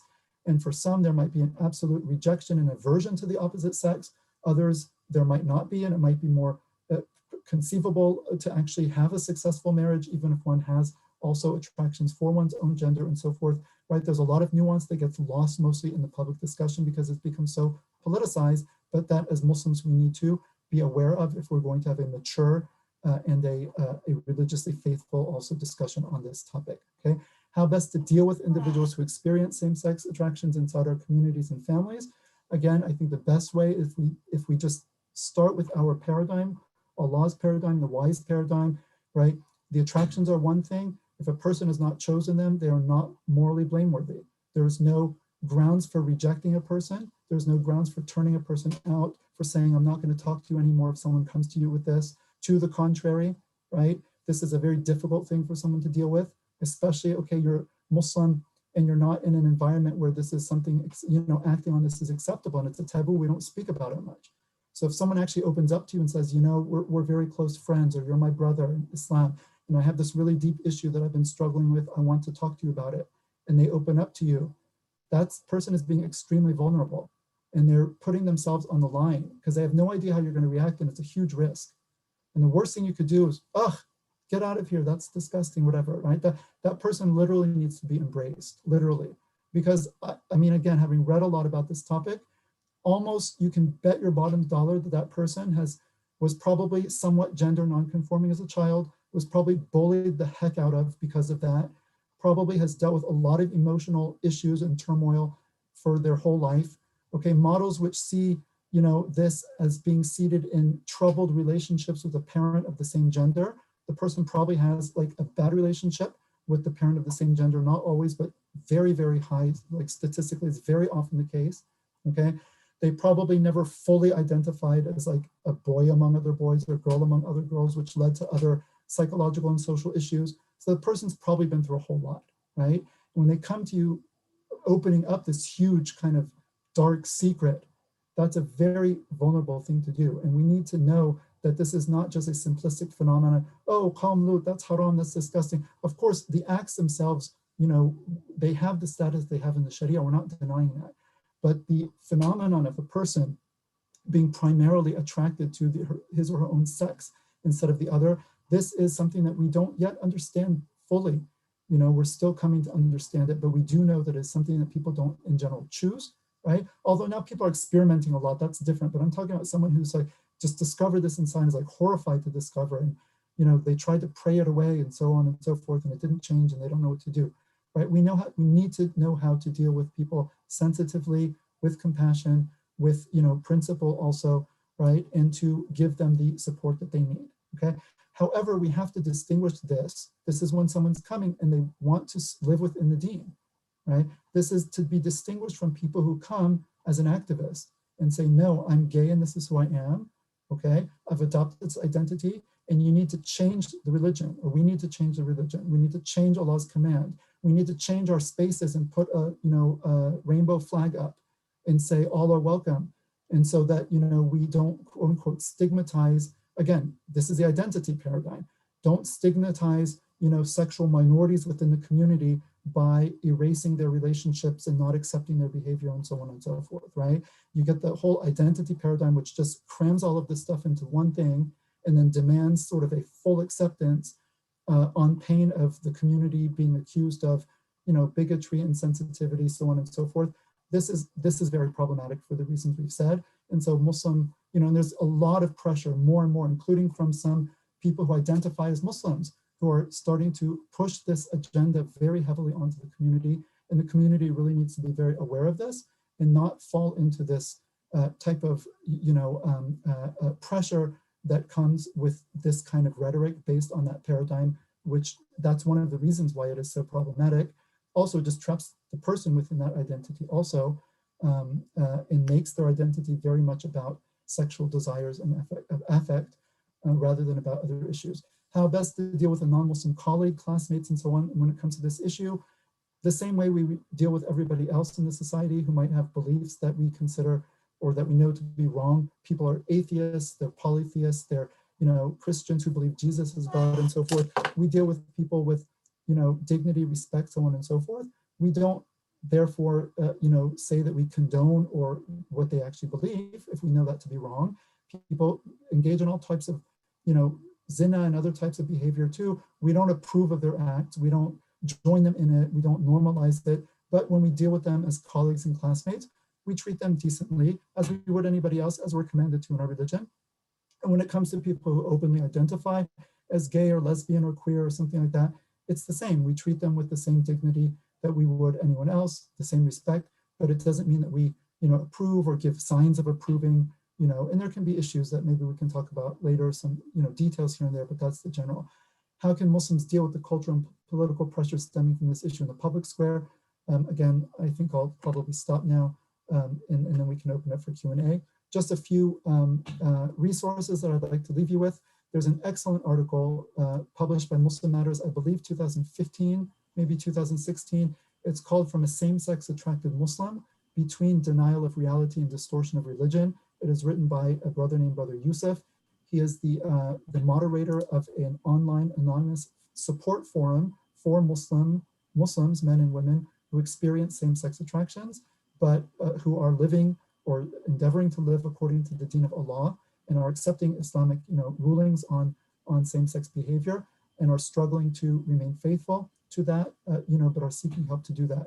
And he wrote this beautiful article talking about, okay, this is a reality and we need to face it as a community. We need to know what it's all about. We need to know how to support our brothers and sisters dealing with this phenomenon, but we also need to do it in a principled way without distorting the clear teachings, you know, of Islam.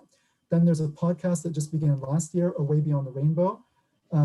40 episodes out so far, another 30 or 40 coming up this year. This covers everything under the sun that you could possibly want to know about this issue. Also from the perspective of a faithful, you know, Muslim who deals with this issue from a faithful perspective, meaning a perspective staying within the Islamic framework, not one that goes beyond that. So check that out. Many of the questions that come up are dealt with in this thing. And then 2 pieces by Brother Mubin Vayed, Can Islam Accommodate Homosexual Acts? Quranic Revisionism in the case of Scott Kugel, a very important article to read, very extensive, talks a lot about frameworks, paradigms, also the case that someone has tried to make for homosexual relations within Islam.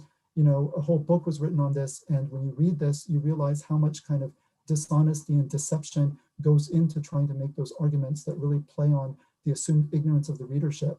And it's important for Muslims to understand how these kind of tricks are played. so that people are not, kind of taken advantage of. And then 2 very important articles on the whole question of nonconformity, gender nonconformity and transgenderism, and the male is not like the female, Islam and gender nonconformity, parts 1 and 2. Part 1 is about 20 pages. It came out in 2017. Part 2 just came out last December. It's 80 pages. Very, very extensive study based on tons of sources. And then Sheikh Abdul Hakim Murad has priceless essays. I didn't put the actual titles here, but you can Google him. There are 2 articles on gender, which I think are a must read and a prerequisite for any Muslim discussion on gender issues in general, male, female, the Sharia, differences between males and females, and so on and so forth, and he engages with contemporary feminist literature and scientific literature as well. And then he has one on the family called The Fall of the Family. So all of these I would strongly recommend that, youth and teachers and parents and so on and so forth to check out. And the podcast particularly also has many other resources in each episode. The episodes also have transcripts, so you can read and skim through them if you don't want to listen to the whole thing. And resources are given with every episode as well. So I'm sorry I went way, way beyond, but again, it's a huge topic. And if you don't give it its right, it's kind of not something that you can just do half-baked. There's still many things that have not been said, many questions that can come up, but I hope that I did an adequate job of sketching at least the broad frameworks. And I look forward to taking your questions and engaging in discussion. So jazakumullahu khair.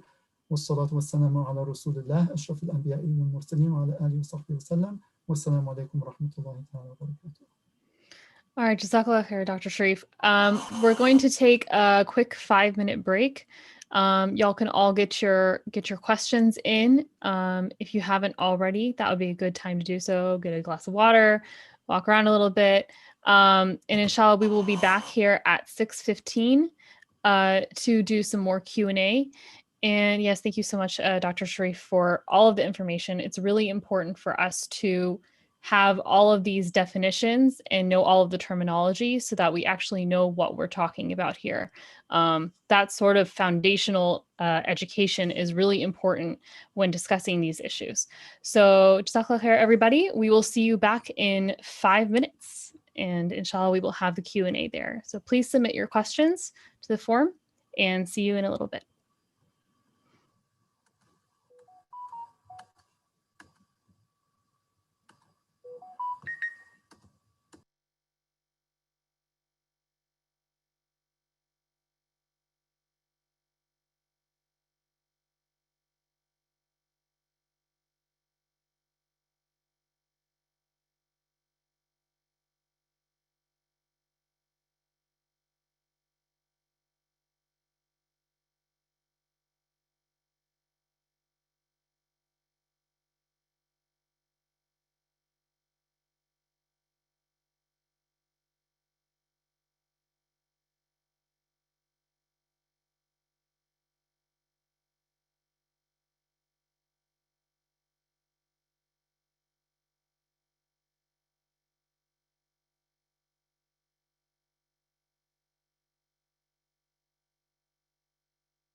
Okay, I'm here. I was just glancing through the chat.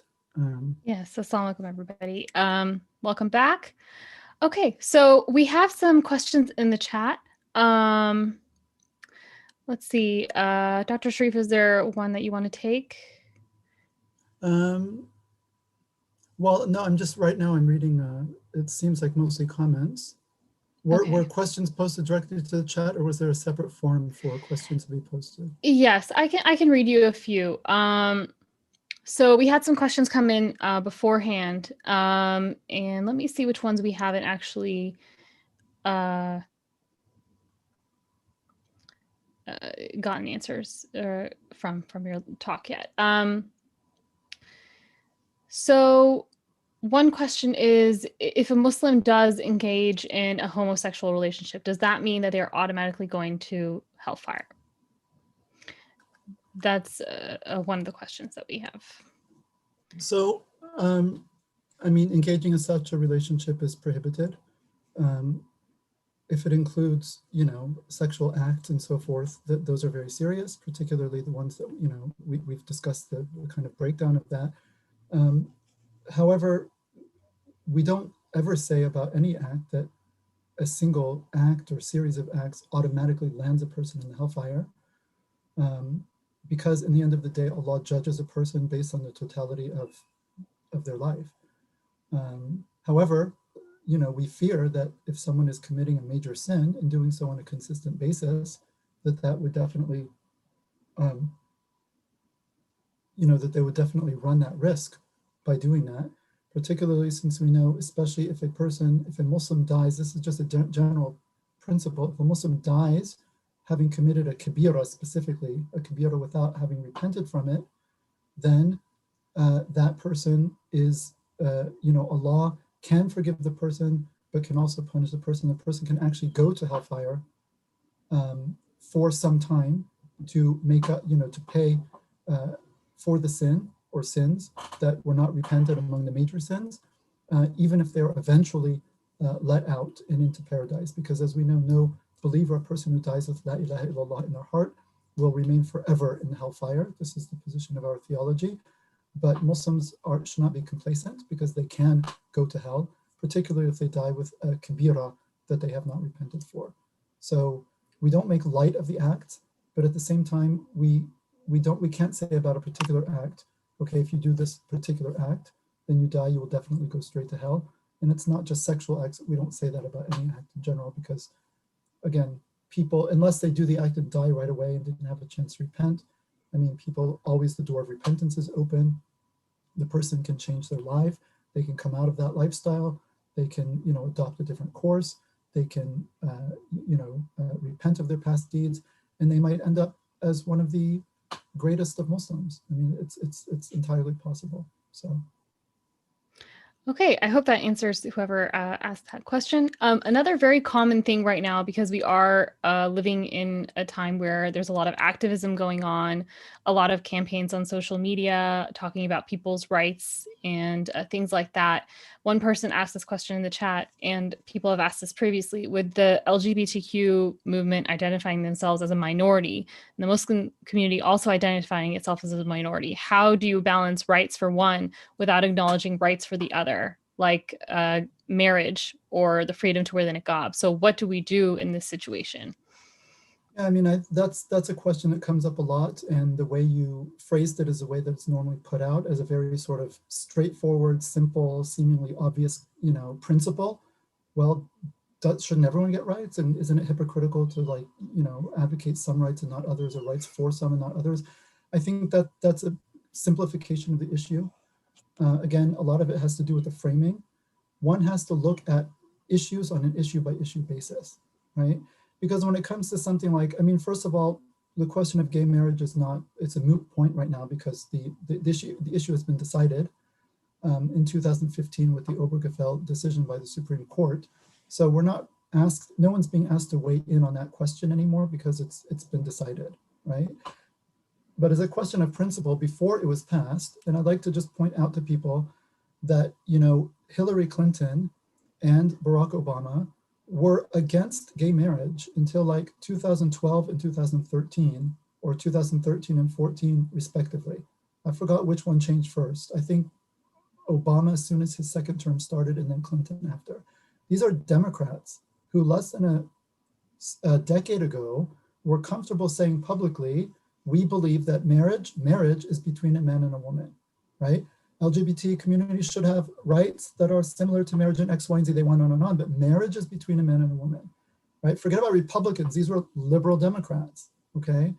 And then just a couple years later, after this decision was passed and a new consensus kind of emerges, I would say is kind of imposed and, you know, emerges after this decision was made by the Supreme Court, all of a sudden Muslims somehow take it for granted that it's just like obvious as the light of day, that any reasonable person would just come to the conclusion, well, of course there should be gay marriage. Like, how could there not be? Wouldn't that be discriminatory?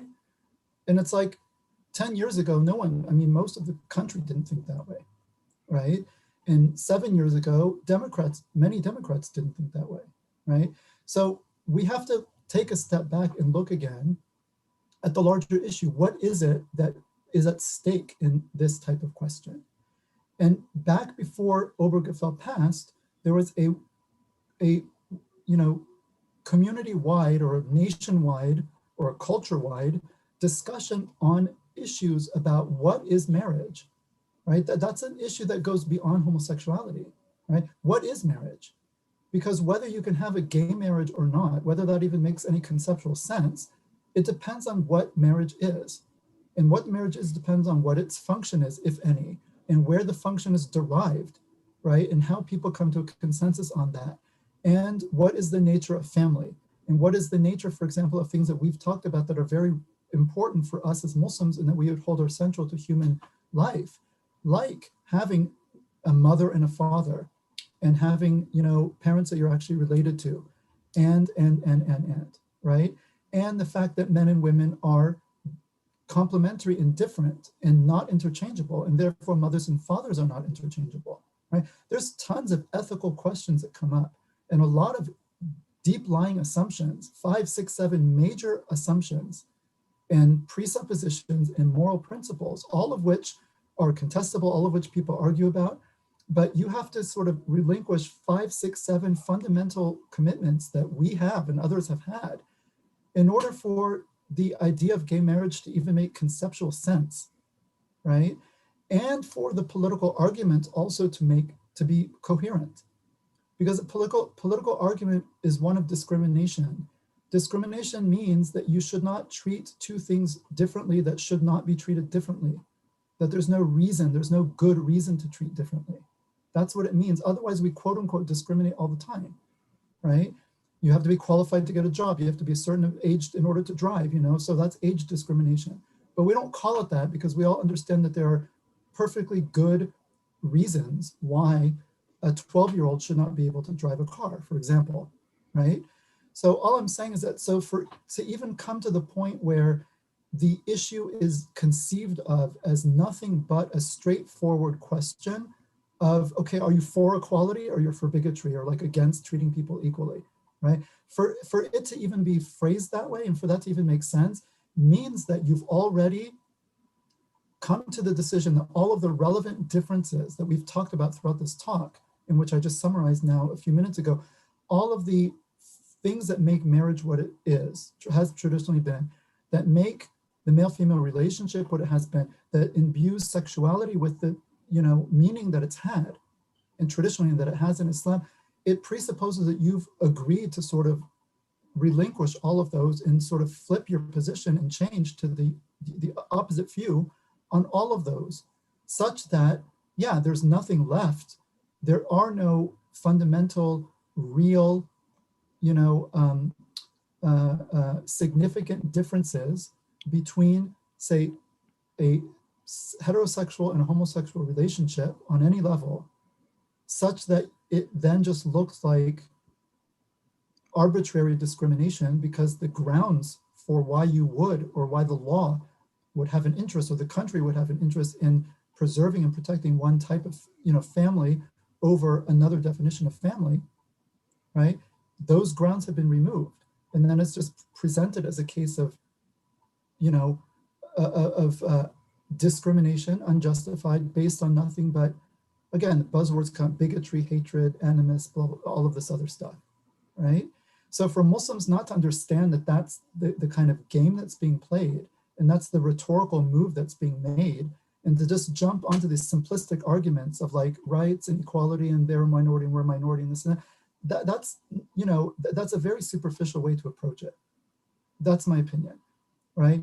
What white rights are we asking for, and on what basis? And what rights are or were, for example, groups asking for when they were asking to change the entire definition of marriage against the will of the majority of the population, by the way, right? And are those commensurate or not, right? And can any group just come and just demand any right, and then because it's a group that's statistically a minority asking for a right, all of a sudden it just gets like, what's the word I'm looking for? It gets promoted into being a question of quote unquote minority rights with no distinction as to what's being demanded and on what grounds and how that affects anything else in society, right? And again, people don't like this comparison, but you know, there are discussions about whether the laws forbidding incest should be abrogated.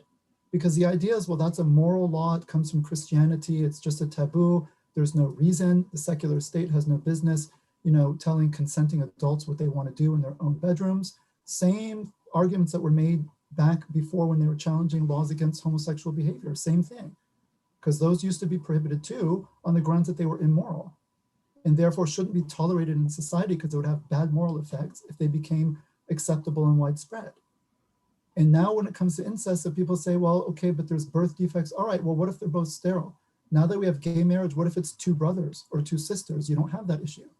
Most people would say, yeah, but still, there's something wrong about it. But you can't give a secular reason for that. And if you push it hard enough, and if enough people felt strongly enough about the issue and wanted to get the government out of our bedrooms, and you know, what kind of medieval hangover is this for the government to be, you know, legislating sexual behavior of private individuals and all of this? I mean, are Muslims also going to jump, like, is it conceivable today that in 15 years or 10 years or 20 years, if this were hypothetically to become like a public issue, is it reasonable, or do we Muslims think today that we would be pleased to look forward and see our community in 10, 15 years kind of rallying for the so-called right to incest on the grounds that, okay, well, this is a minority issue? So I think that framing of it is extremely, you know, problematic. Second point too, is that, you know, it's true that, so the LGBT community has expressed support for the Muslim community at particular junctures, particularly after the passing of the Muslim ban under Trump the first year, okay? But at the same time, you have to look at the substantive issues, right? It's not just because someone stood up for a particular right of yours that you would stand up for any right of anyone else, no matter what it is, without making any type of discrimination based on your own moral framework. So I remember 20 years ago, before, you know, when this was still much less of a kind of hot issue as it is today, one scholar came, you know, who's Palestinian originally, who's big in Palestinian activism, and he came to speak at our university about, you know, Palestinian activism and so forth. And someone asked the question, oh, especially in the area he lived, there were a lot of, you know, homosexual groups, LGBT, and they used to come out and support the Palestinian cause. And they said, well, what does that mean? Does that mean that you guys have to go now and march in the gay pride marches? And he said, no, of course not. And he said, everyone understands where we stand on that issue. They understand our moral framework, and, you know, that's it. There is not a reciprocity expectation when it comes to principles. And, you know, when they come, it's an issue by issue basis. When you come, if you're part of an LGBT group or you're an individual who identifies, you know, as LGBT, and you go to march for Palestinian rights, it's because you independently believe in the independent validity of that cause. It's not because you expect Palestinians to turn around and do you a favor, or the group who organized the march to therefore turn around. It's not quid pro quo. The idea is that you're going to support a cause that you actually believe in. So everyone who believes in Palestinian rights, come and join the Palestinian march. You're LGBT, you're whatever, you're atheist, okay, it doesn't matter. You agree with this cause, you come and you support it. Now, There's a march to radically redefine marriage, family, and so forth, and create legal categories. Okay, if you agree with that and believe in that, and that's part of where you stand in terms of your overall worldview, your framework, your moral commitments, what you think based on that is good for society, by all means, go. I mean, in this society, you're free to go and join the march. If I'm not saying go and do it, but you're free to go and do it. But if that doesn't line up with what you think, right, it aligns with your moral vision, you're under no obligation to go and do that. And I think it's important that Muslims realize that, because, otherwise you're constantly being asked to leave your moral framework at the door and to go and not just tolerate, but now to endorse and sign on to and promote things that go deeply against your own commitments, or should go deeply against your own commitments. And nobody actually lives a bifurcated life like that. People who are secular, more liberal, they don't leave their moral values at home when they go out into the public sphere. I mean, it's their moral values that define the public sphere.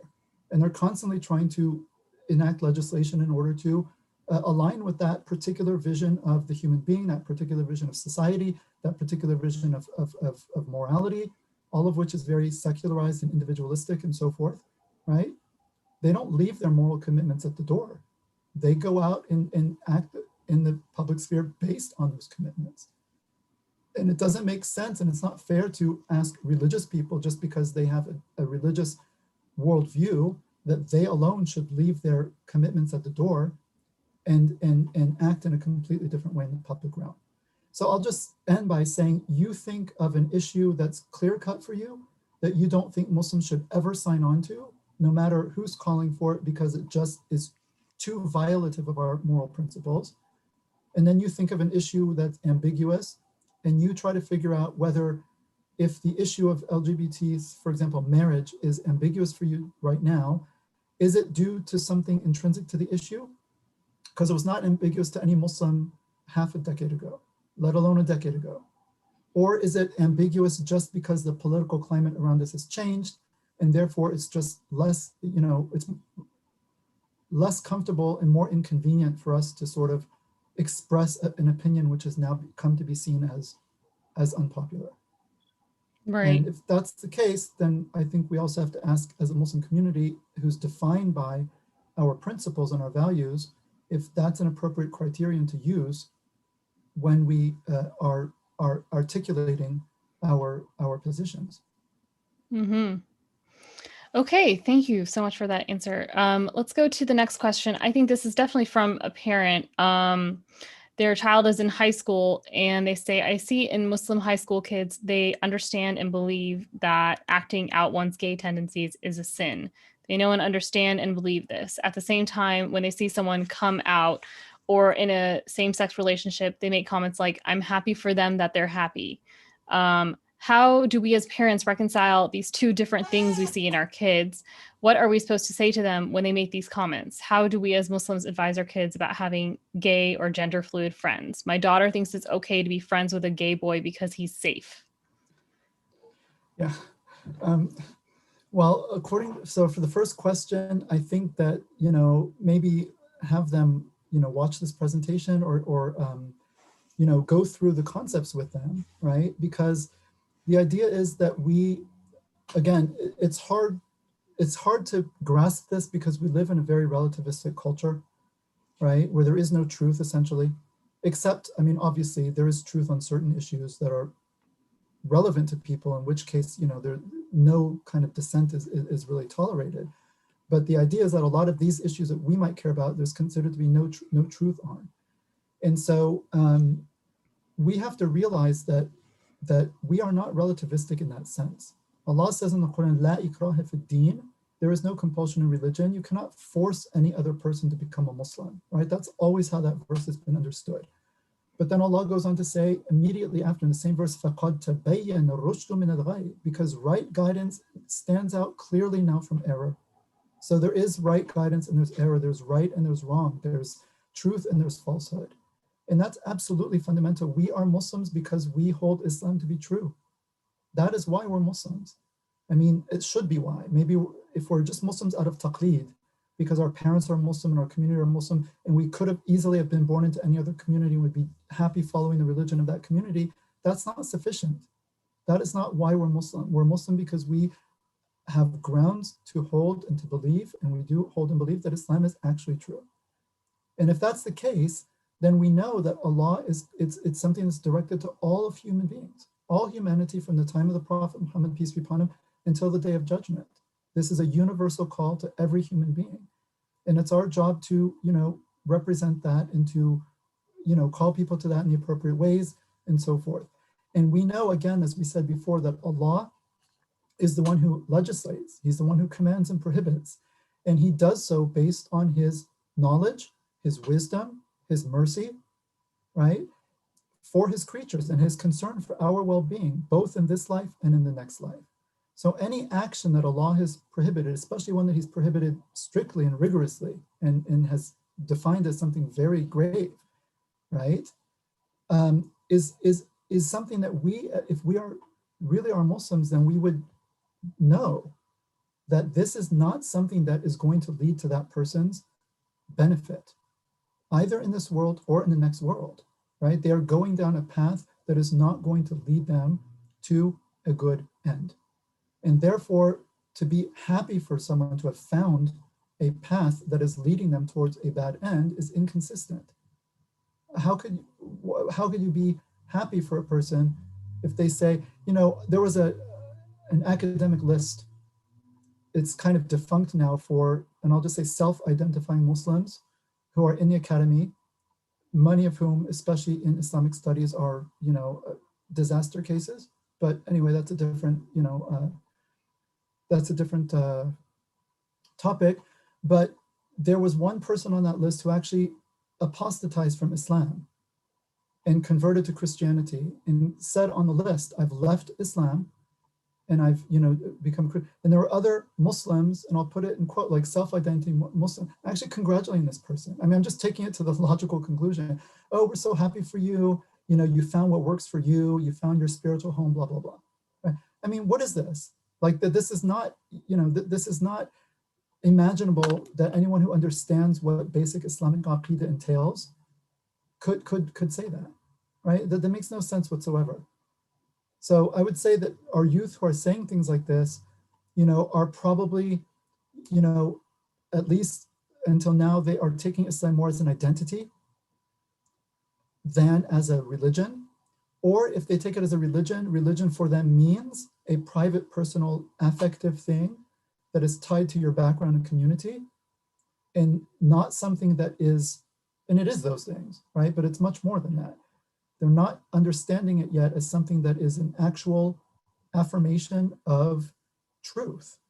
It's very unpopular to claim that you believe that something's true these days, right? Objectively true, like true in and of itself. Even if all the Muslims died, Islam would be true because it's Allah's revelation. It's a haqq. It has nothing to do with who believes in it or not, right? So that is a basic Aqidah issue. And I think our youth, we have to be, if your friend came and said, oh, I'm taking drugs and I think I'm addicted, you're not going to be, no one's going to say, oh, I'm so happy for you. You must be really living it up and having a great time at, smoking weed and all of that, right? You just say, oh, are you sure that's a really good idea? That has, and it's because people understand, they see very clearly the ill effects of things like drugs and alcohol, and it makes sense to them, quote unquote, why Allah has prohibited these things. But when it comes to sexual behavior, homosexuality in particular here, because of the radical change in the social environment around us and the radical change in the paradigm and the presumptions, right? It's no longer intuitive to people what's wrong with this kind of behavior. And a lot of the actual problems that come up, both in terms of physical dangers and harms, particularly for males who engage in this type of behavior, let alone emotional issues, let alone spiritual. I'm talking about things that even a materialist could understand, right? Those things are usually hidden. They're not talked about. It's taboo to mention them because it's like stigmatizing a community and so on and so forth. And so again, all of the intuitions have been overridden by the paradigm. And a lot of the, some of these issues, which are real issues within some of these communities, are not really discussed. And so you're just given a kind of very in a sense, sanitized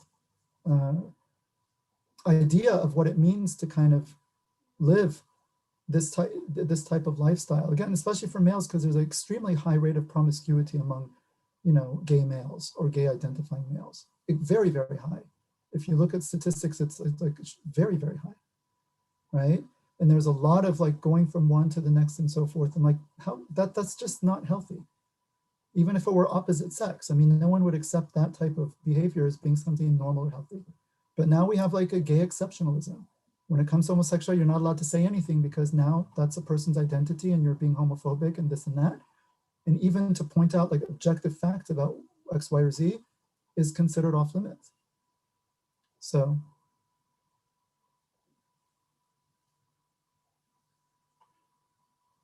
You're muted, sister.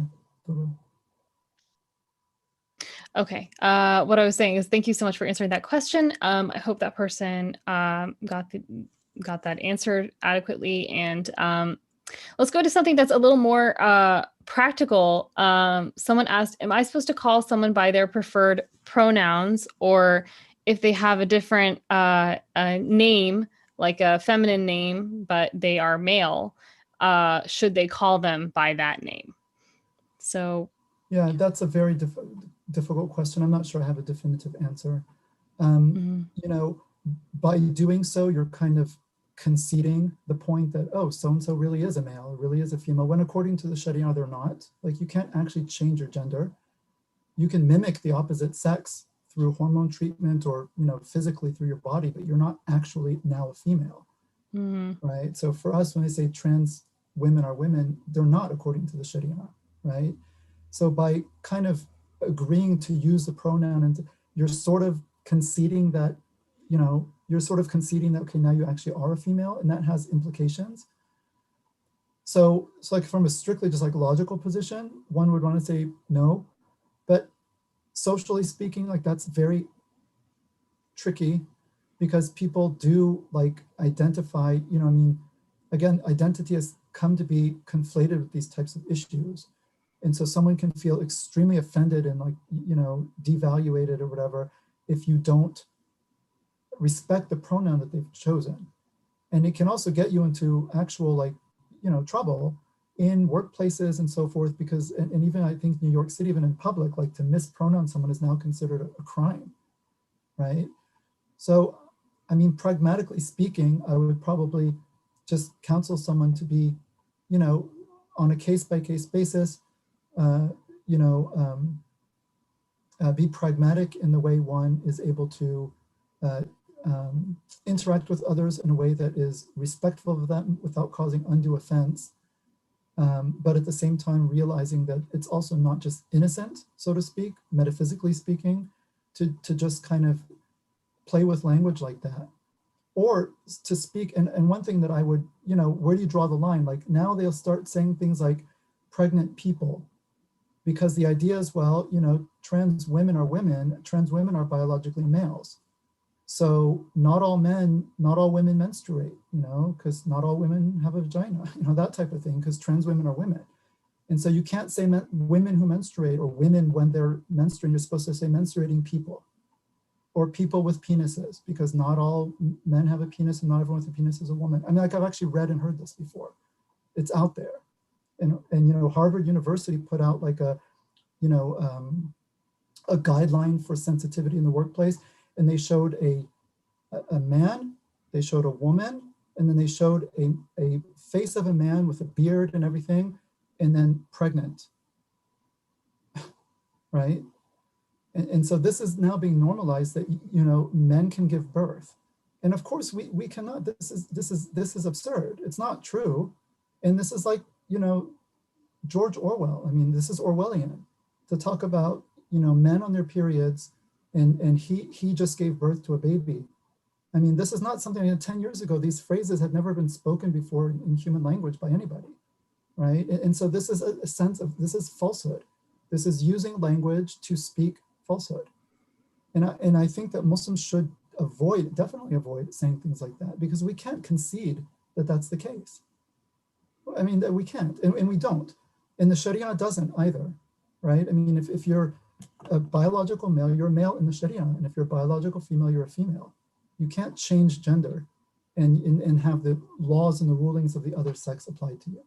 And of course, the solution, well, just get rid of all the, gender-specific legislation. Okay, throw the entire Sharia out the window, right?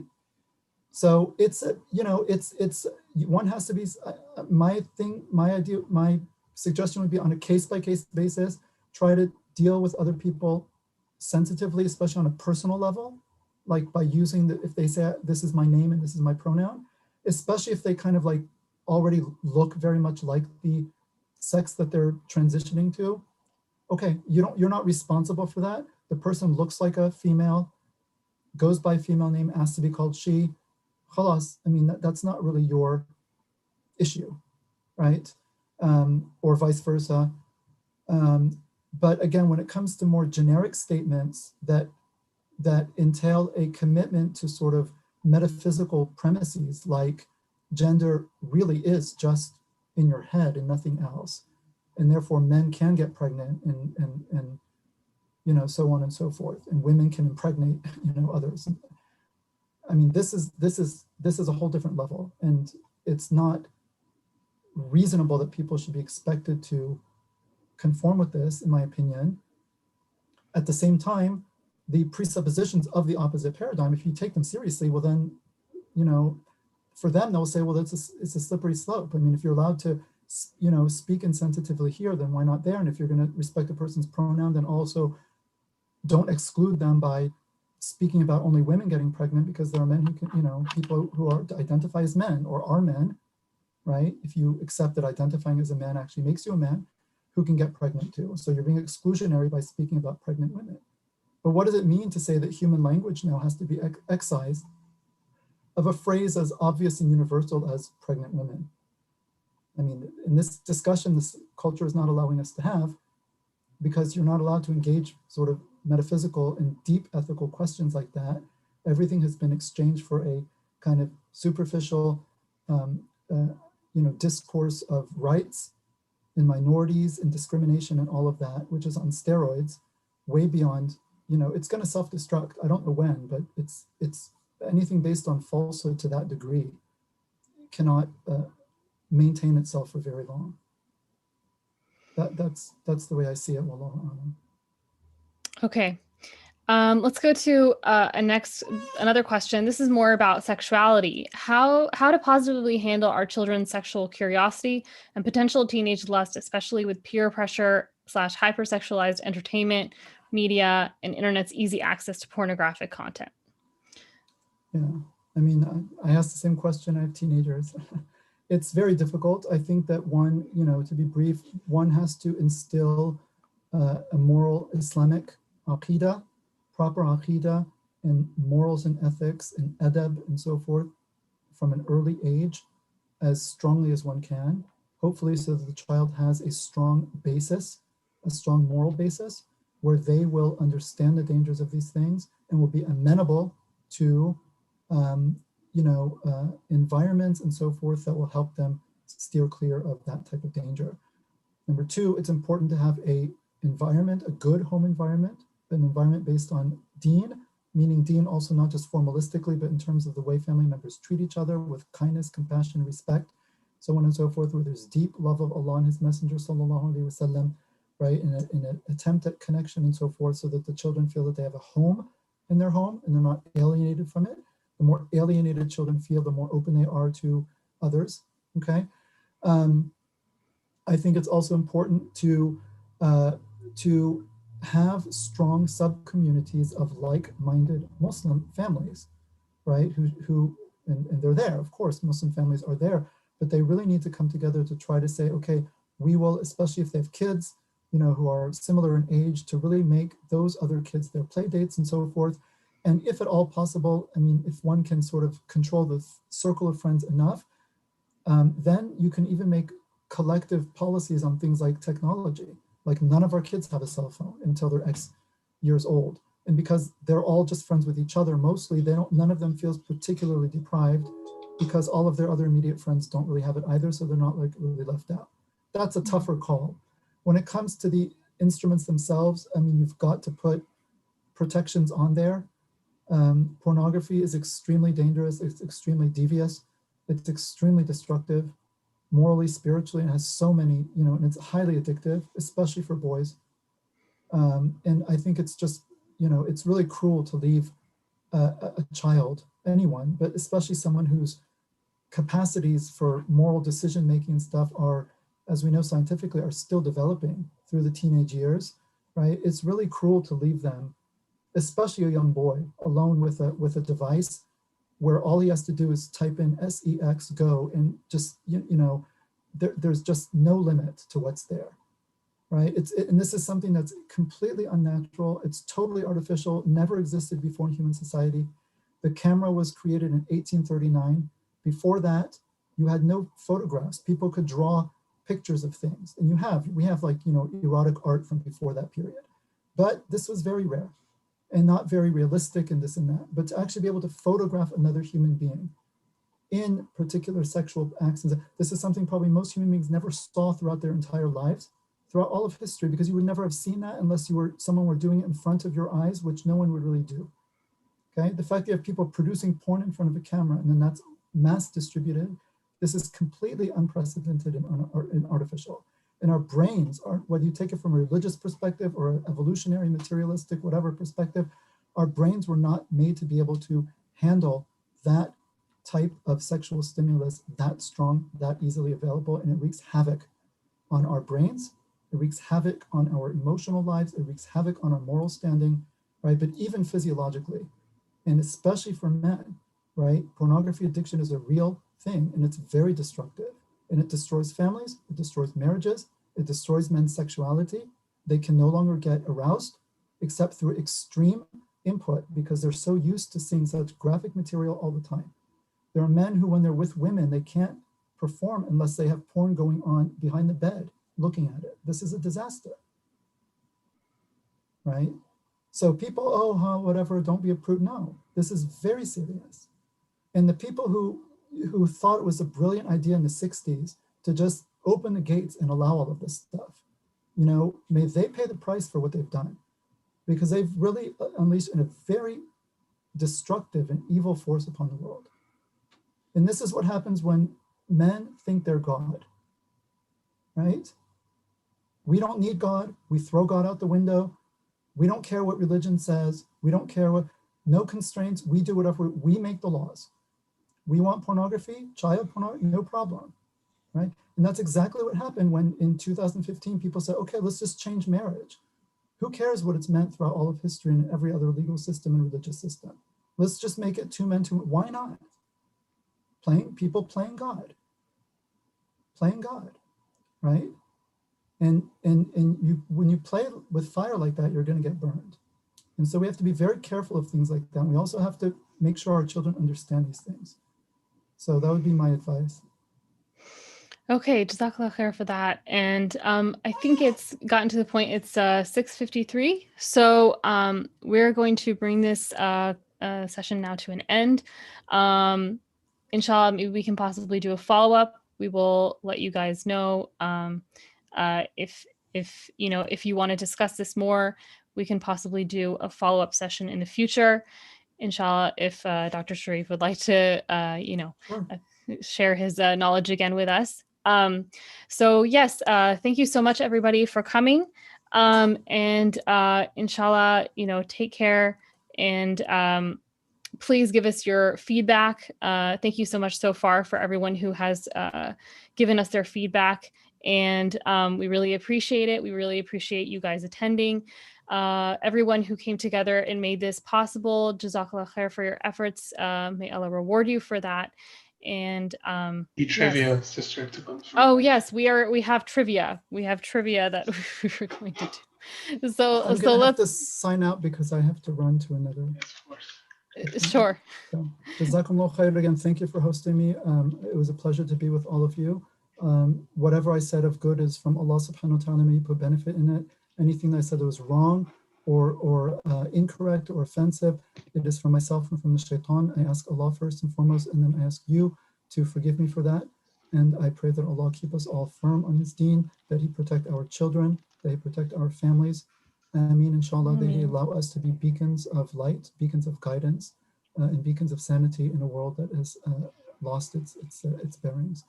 Jazakumullahu khairan. Wassalamu alaikum wa rahmatullahi ta'ala wa barakatuh. Assalamu alaikum. Walaikum salam. For everybody else, we'll do this because we want to end now, of course, also time, those who have to still pray. Inshallah ta'ala, we'll do a different type of trivia. We have the trivia already on a Google form, and I'm about to post a link of that on the chat. Just go there, and if you answer them correctly, and whoever submitted the top 4, we will, inshallah ta'ala, send you an Amazon gift card for that one. But thank you again for everybody else, and back to you, Sister. Yeah, so everybody go to the link, and inshallah, we look forward to getting your responses. If y'all have any other feedback that you would like to give us, please feel free to give that to us. And inshallah, we will have this session recorded and available for you to view. And that's really all we have for now. So everybody, hope inshallah everybody stays well. Take care, and jazakallah khair for attending. And we really appreciate you being here. Where are you going to post the video, the recording? The video is on YouTube. There's a link that I just posted for it. Okay, jazakumullah khair. Why? Inshallah. Sure. So please end with dua and we can end. Okay. Jazakallah khair, everybody. Assalamu alaikum wa rahmatullahi wa barakatuh. And please take care. May Allah subhanahu wa ta'ala bless everyone who attended, and give us all knowledge, and bless us with the right direction in our lives, inshallah, and especially with this issue, and help us navigate the challenges of this life, and reward us for our efforts. Ameen. Jazakallah khair.